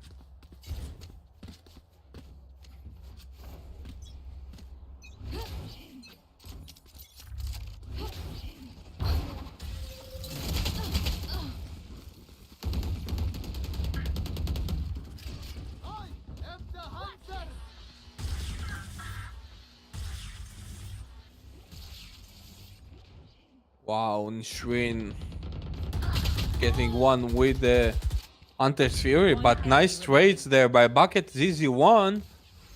It's all down to Nishrin. They will play a 3v1 as Nishrin kills A1C8. A1C8 is having a rough day, I must say. Like, this guy is getting bullied all day.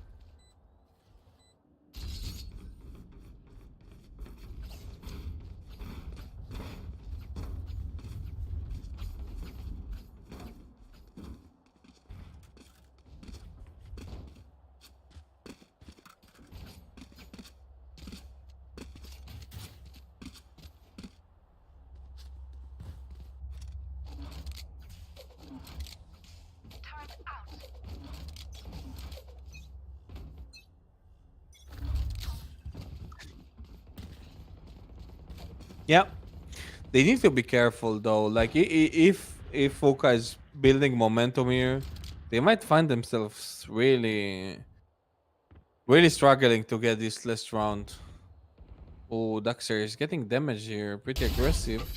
Raccoon gets an entry. Raccoon gets 3 there into Nishrin and Fairy Tail. And now it's up to the monster. And he's going down. And look at this. Like, we've seen some mentality here.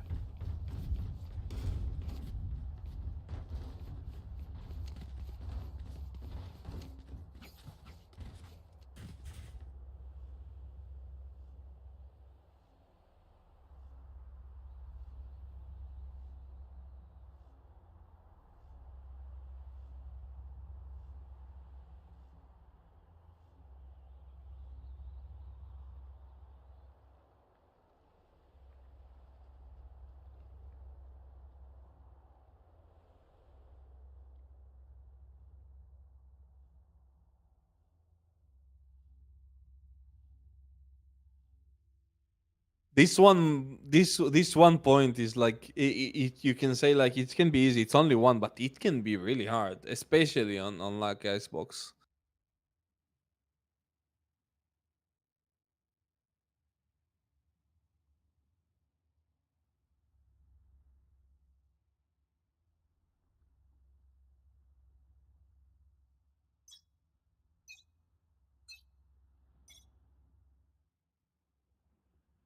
To be honest, I don't think they're gonna come back. I think like 5 Freak gonna catch them with the mistakes sooner or later, and actually be able to finish this. But like if they actually can like play zero mistakes game, then it will be amazing to see that.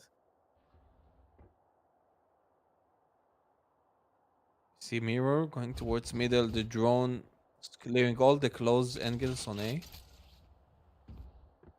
Nothing much happening. Really pessimistic play style from both teams. Mirror gets spotted. Who's next?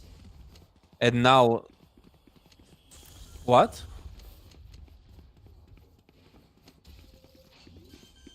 Yeah, passive. Yeah. Sorry, my bad. Oh my god, look at ZZ1 right behind them in spawn. Gets one, but Daxter gets the trade there. Fairy Tail, and this is the round that we see the advantage finally on the side of 5 Freak. The drone is coming out. We're gonna see like a retake here. They do play for the lineups though. Raccoon has still 2 mollies. He's waiting for the right time. If there is enough time delayed, we might see like a win on time here. They do get the half though, but Raccoon with the molly.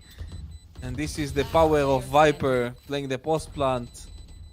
Such a beautiful round to win. And 5 Freak, I mean Hookah survive another round.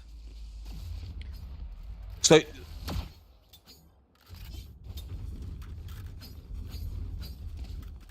yep, he has one more to give. If he does 2 more, then it's over. He's not coming back.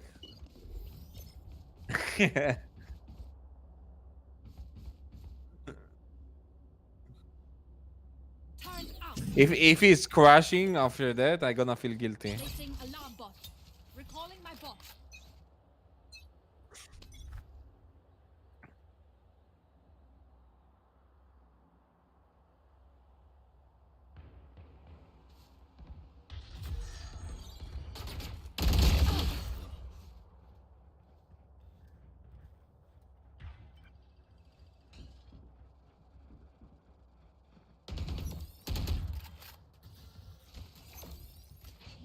Swarm grenade. Swarm grenade out. Spike planted. Your duty is not over. Oh no. Player standing. Oh no, it's only bucket left. 1v5 for his team. He does get one. He's so low on HP. He needs to go on top. And Monster will finish him off 13-7. What a game. What a game by 5 Freak, I must say.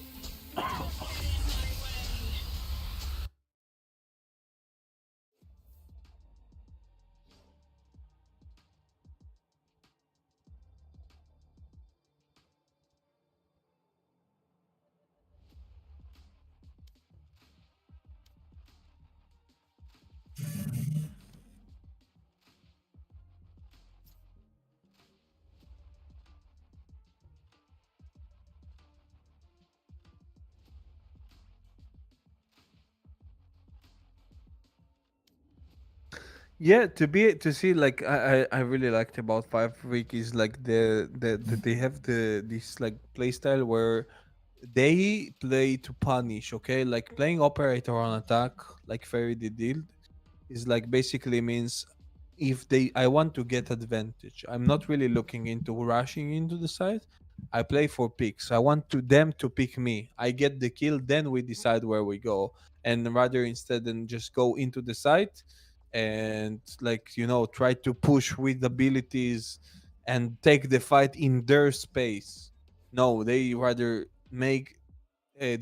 wait for the mistakes of Hookah, and they did mistakes, and actually they punished them for it, and they could find such a big lead on attack. It's 10-2, and it was too late for Hookah to come back from it. However, it was a really nice game. I think it was the last game for today, right?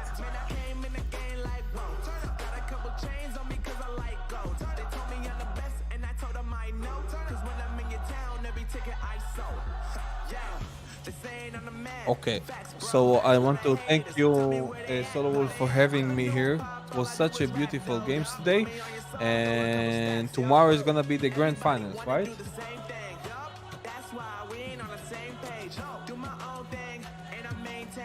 Flow like water, so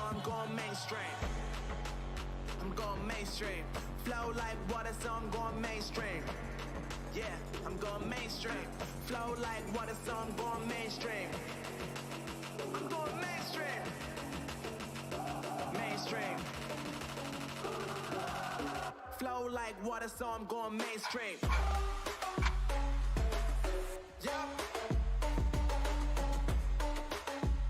Okay, so it will be exciting to see that. I want to thank you, Solo Wolf, for having me here. It was my pleasure. So have Shabbat Shalom, everyone, and bye bye. No problem. Bye bye.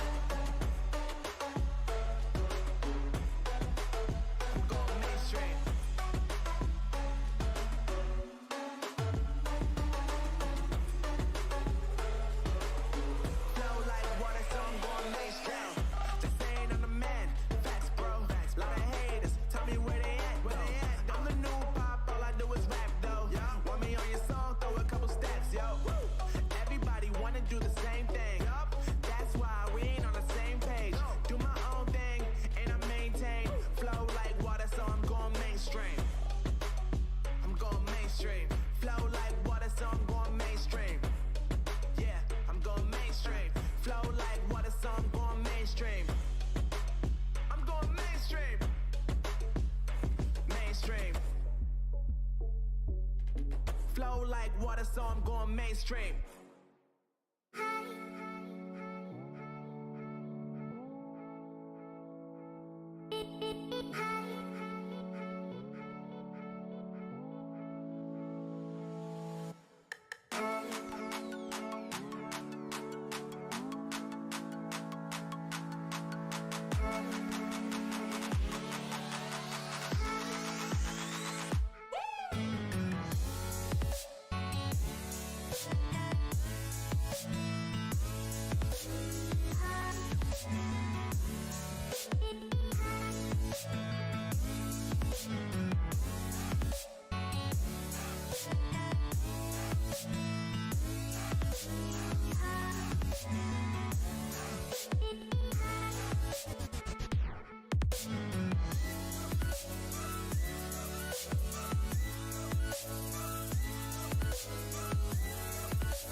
Test. Okay. I hope you heard me last game, but anyway, if you didn't, I'm sorry about this, but this is your founder and admin Soulwolf here. I'm not gonna cuss too much this game because, well, I'm not that good at it, and it's a bit tiring. But I'll do my best to have you entertained, and of course, I'm your observer throughout this whole tournament today, and will be tomorrow. So, yeah, what do we have here? We have here our usual map, Ascent, 3 points to capture, 2 teams, Sova on both teams, Jets on both teams, Killjoy on both teams, Breach on both teams. The only difference is Aqua and Mers. And this is the last game of today, the upper bracket final. They asked me to do it today because they have time and want to save time for tomorrow, and I couldn't say them no. Revealing area.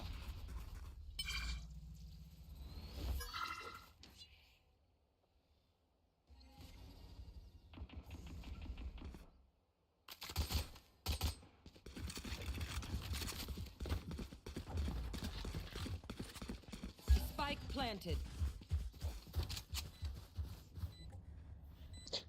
Boo. Target destroyed. Yeah, I'm correct on everything.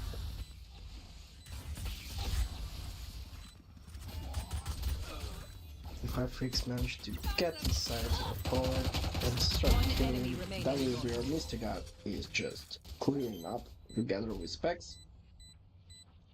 And the first gun goes to WBR, who's asking between themselves to get the point.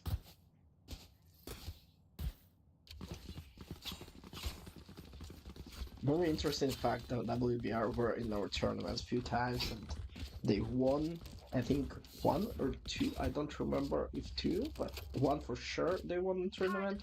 So they're a very strong team. We are really glad to have on our tournament here. And the returning team for our tournament. Scanning We ahead. were to get the second win or a third win. Once again, I don't exactly remember right now.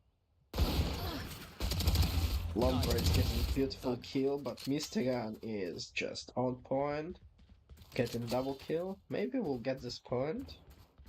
This old point. Yes, he is capturing. But C point is conquered by Dexter, the monster. Last player standing. He's trying to defend but not mention, and the last one on the point is Nutrien, who just falls down to 3 people. 1 against 3 is very difficult indeed.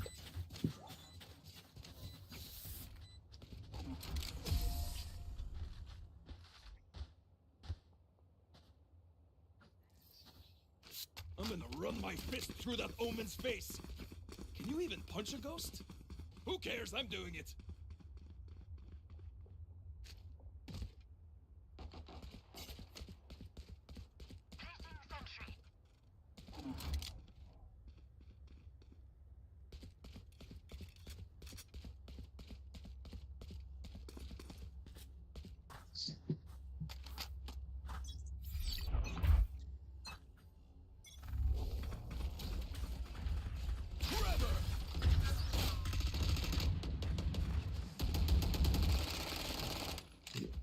WBR is pretty thin, but still managed to get very important kills here with Aqua. C point is the point, C side is the side that they're very, very interested in, but this time Graudi with an op is defended and scared them all. Nutrien is going towards B.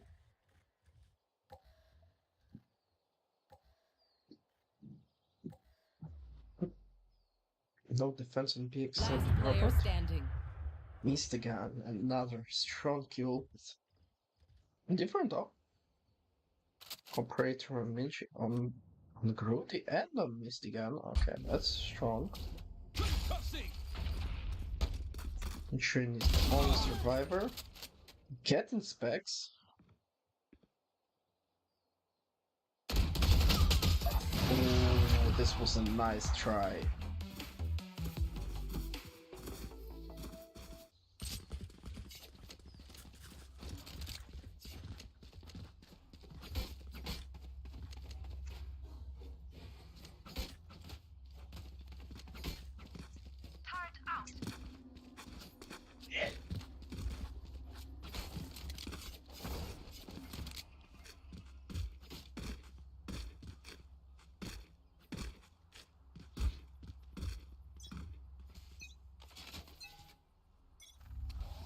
Scanning ahead.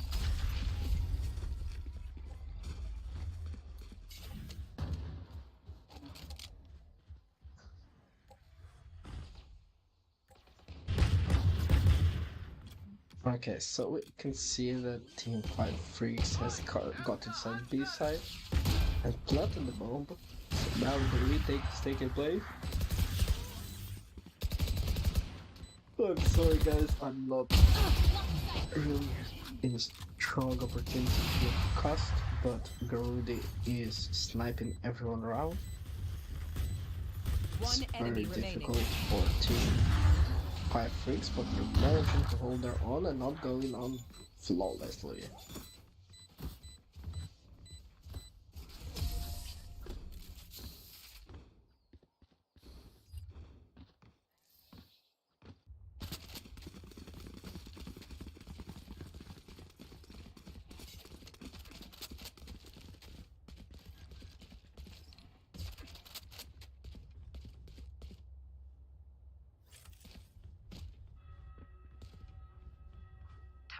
Right there.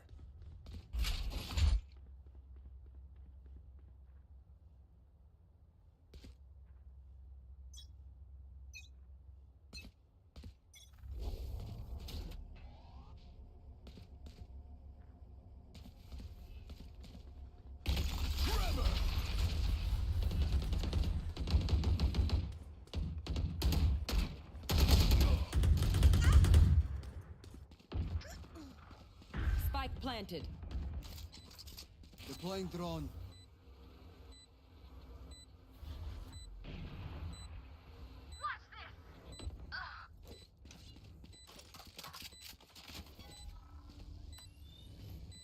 Revealing area. Off your feet! One enemy remaining.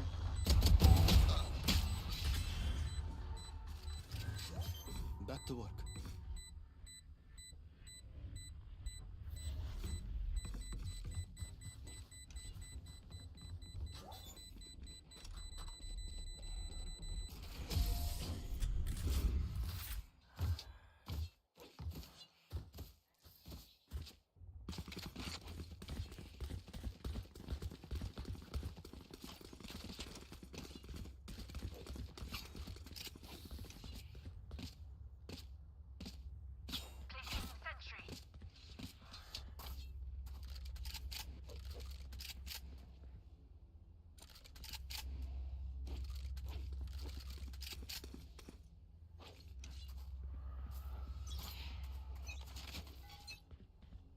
Get out of my way! Scanning ahead.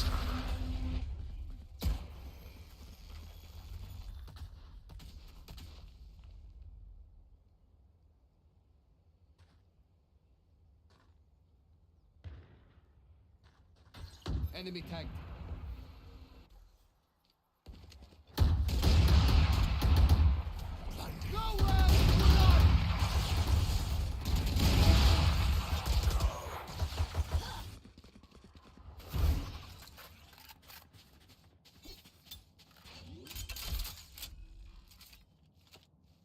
Spikes down. My ult initiated.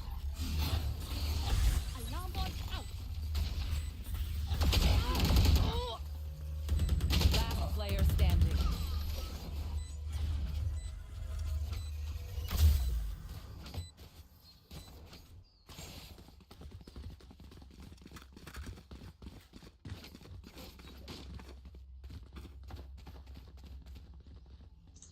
And I'm back for a little bit at least.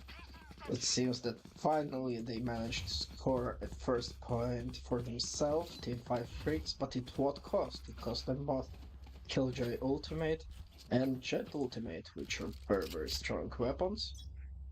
But this point is really important because it can change the whole momentum. This was the stun of Breach. Diggeroo is sniping everyone One he enemy can. remaining. Aqua Spike is down going A. in and just cleaning the area around together with their Breach Acceler as a backup. Dexter the monster is killing Rudy, telling no no no. And missed again. Okay, two of the stronger players are dead by Dexter, but with 7 HP and 2 players left. He is on a very weak side. They're watching the way he wants to go, but we know this. He doesn't know it. What will happen? Yeah, they see it. Aqua, 4th kill. Almost ace. Trust me, they'll know what hit them.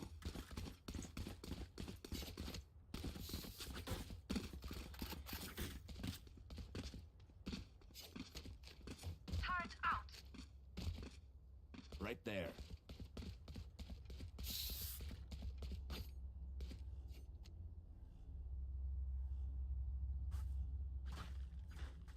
I'm ready.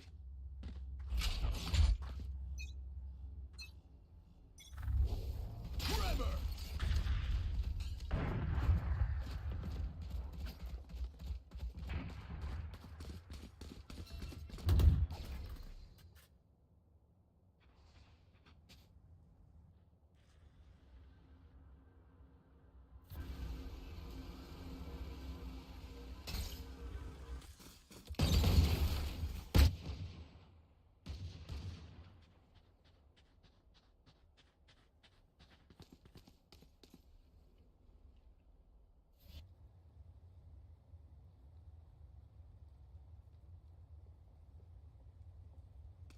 Here.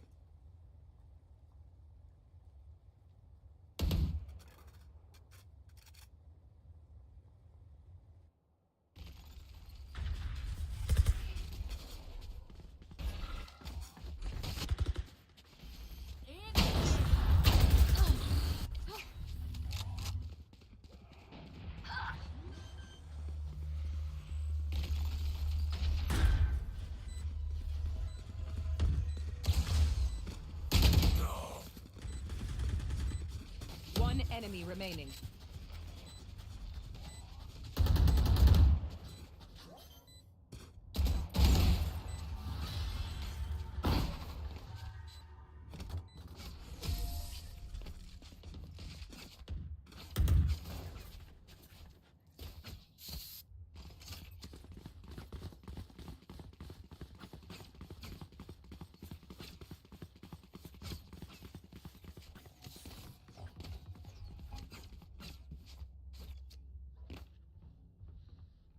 Placing sentry.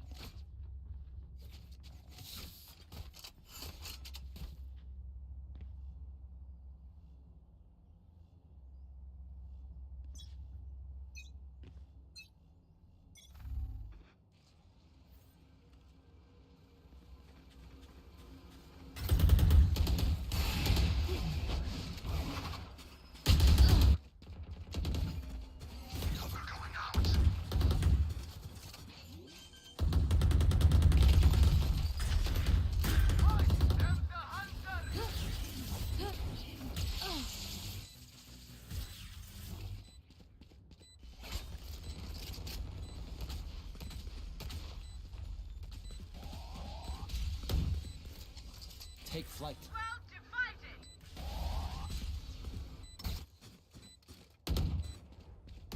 One enemy remaining.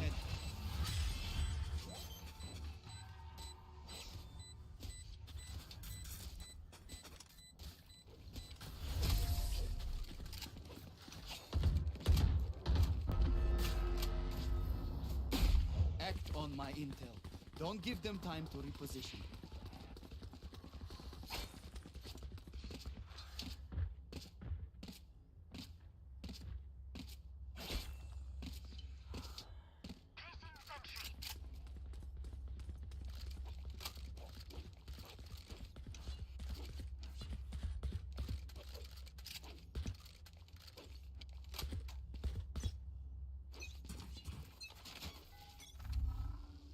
Revealing area.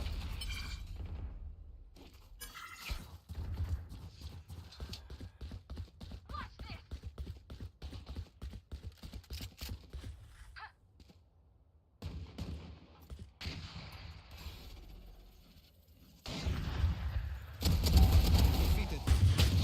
One enemy remaining. Recon. Spike down mid.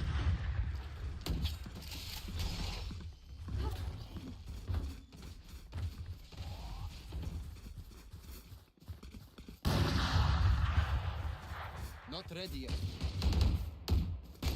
Long.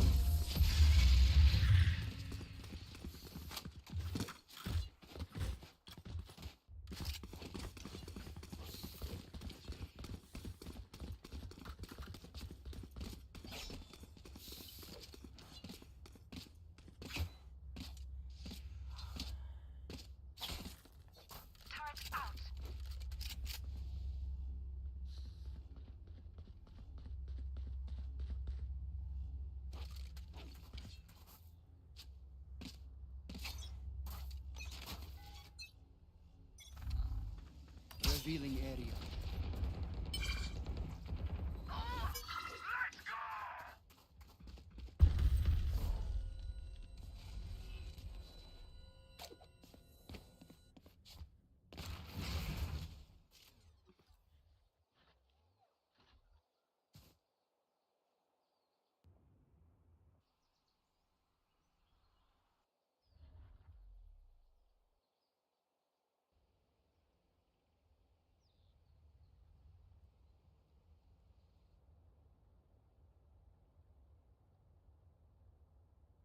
Off your feet!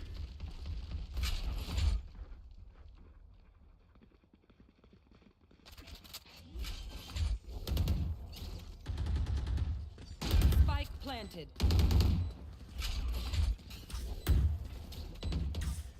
You should run. Blasting! Flash out!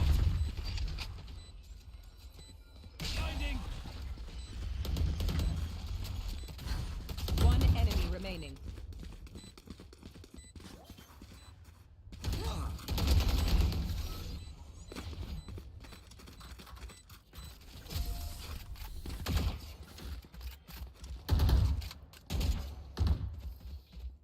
Last round before the switch.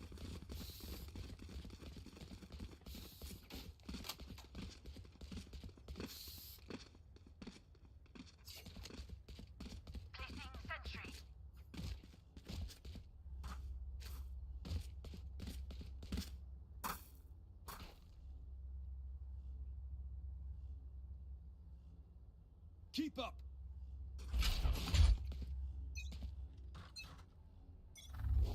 Trevor!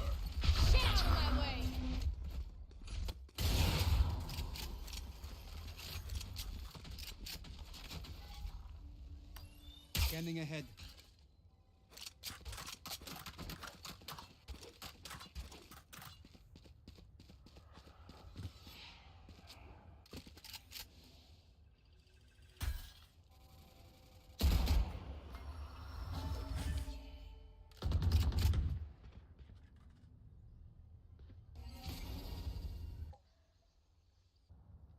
Nowhere to run!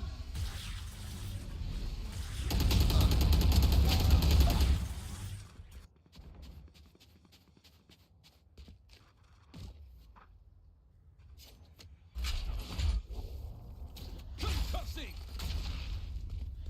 Right there.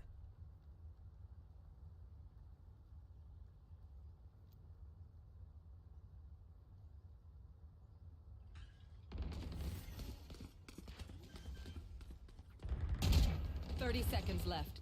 One enemy remaining. Spike down B.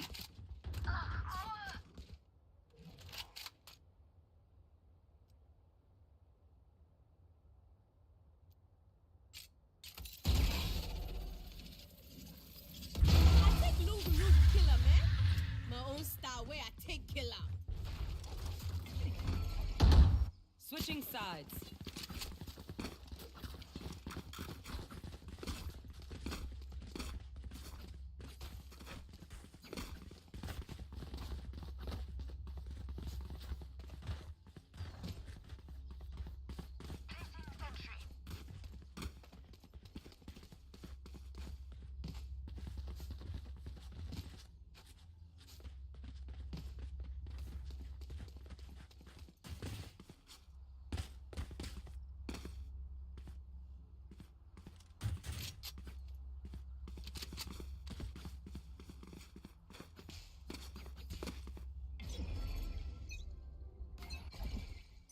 need a stop. Pulling them in.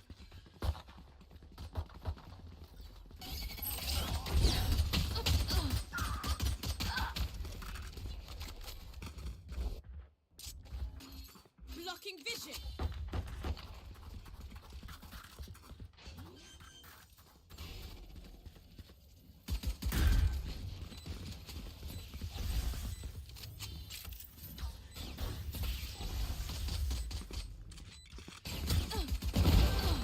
One enemy remaining.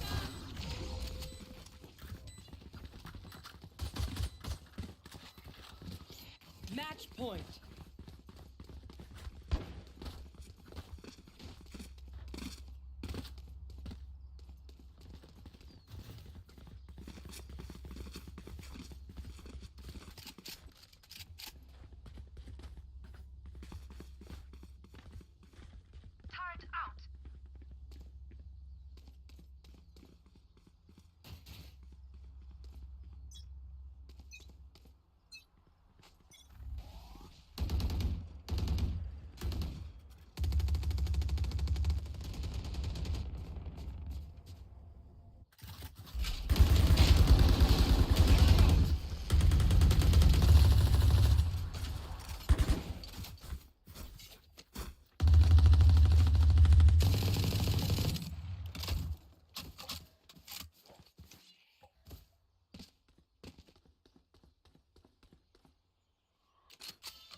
Turret out.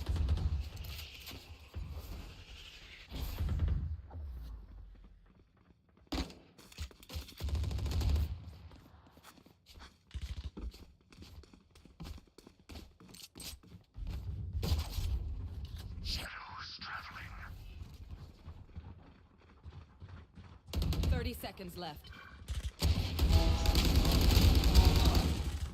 One enemy remaining. Spike down A. Okay, message. This Scheiße hurts.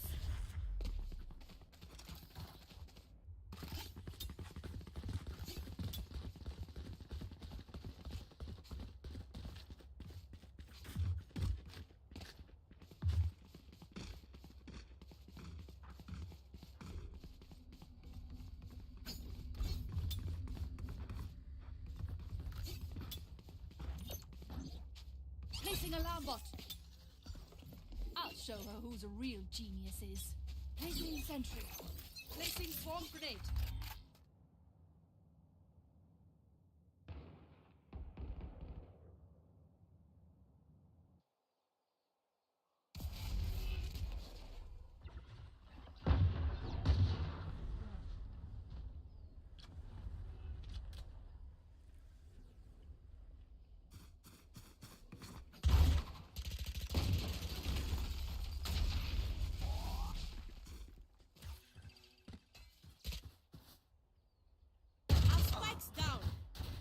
Spike down mid. Last player standing. Flawless.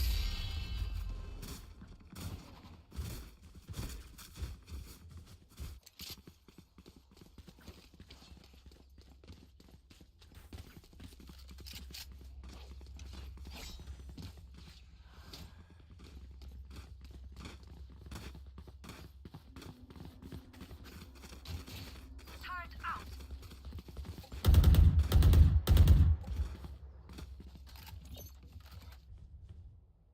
Take him.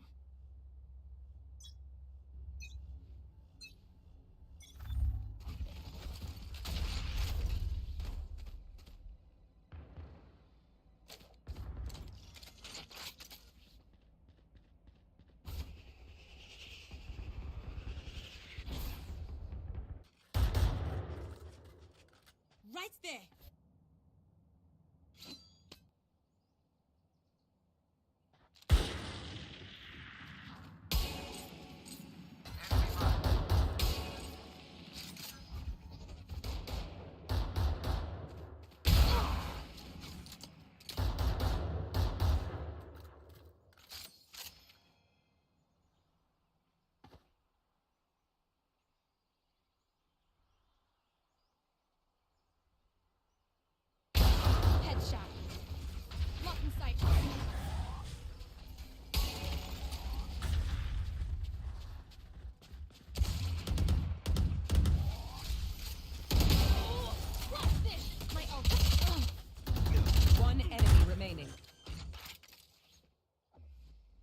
30 seconds left. Spike planted.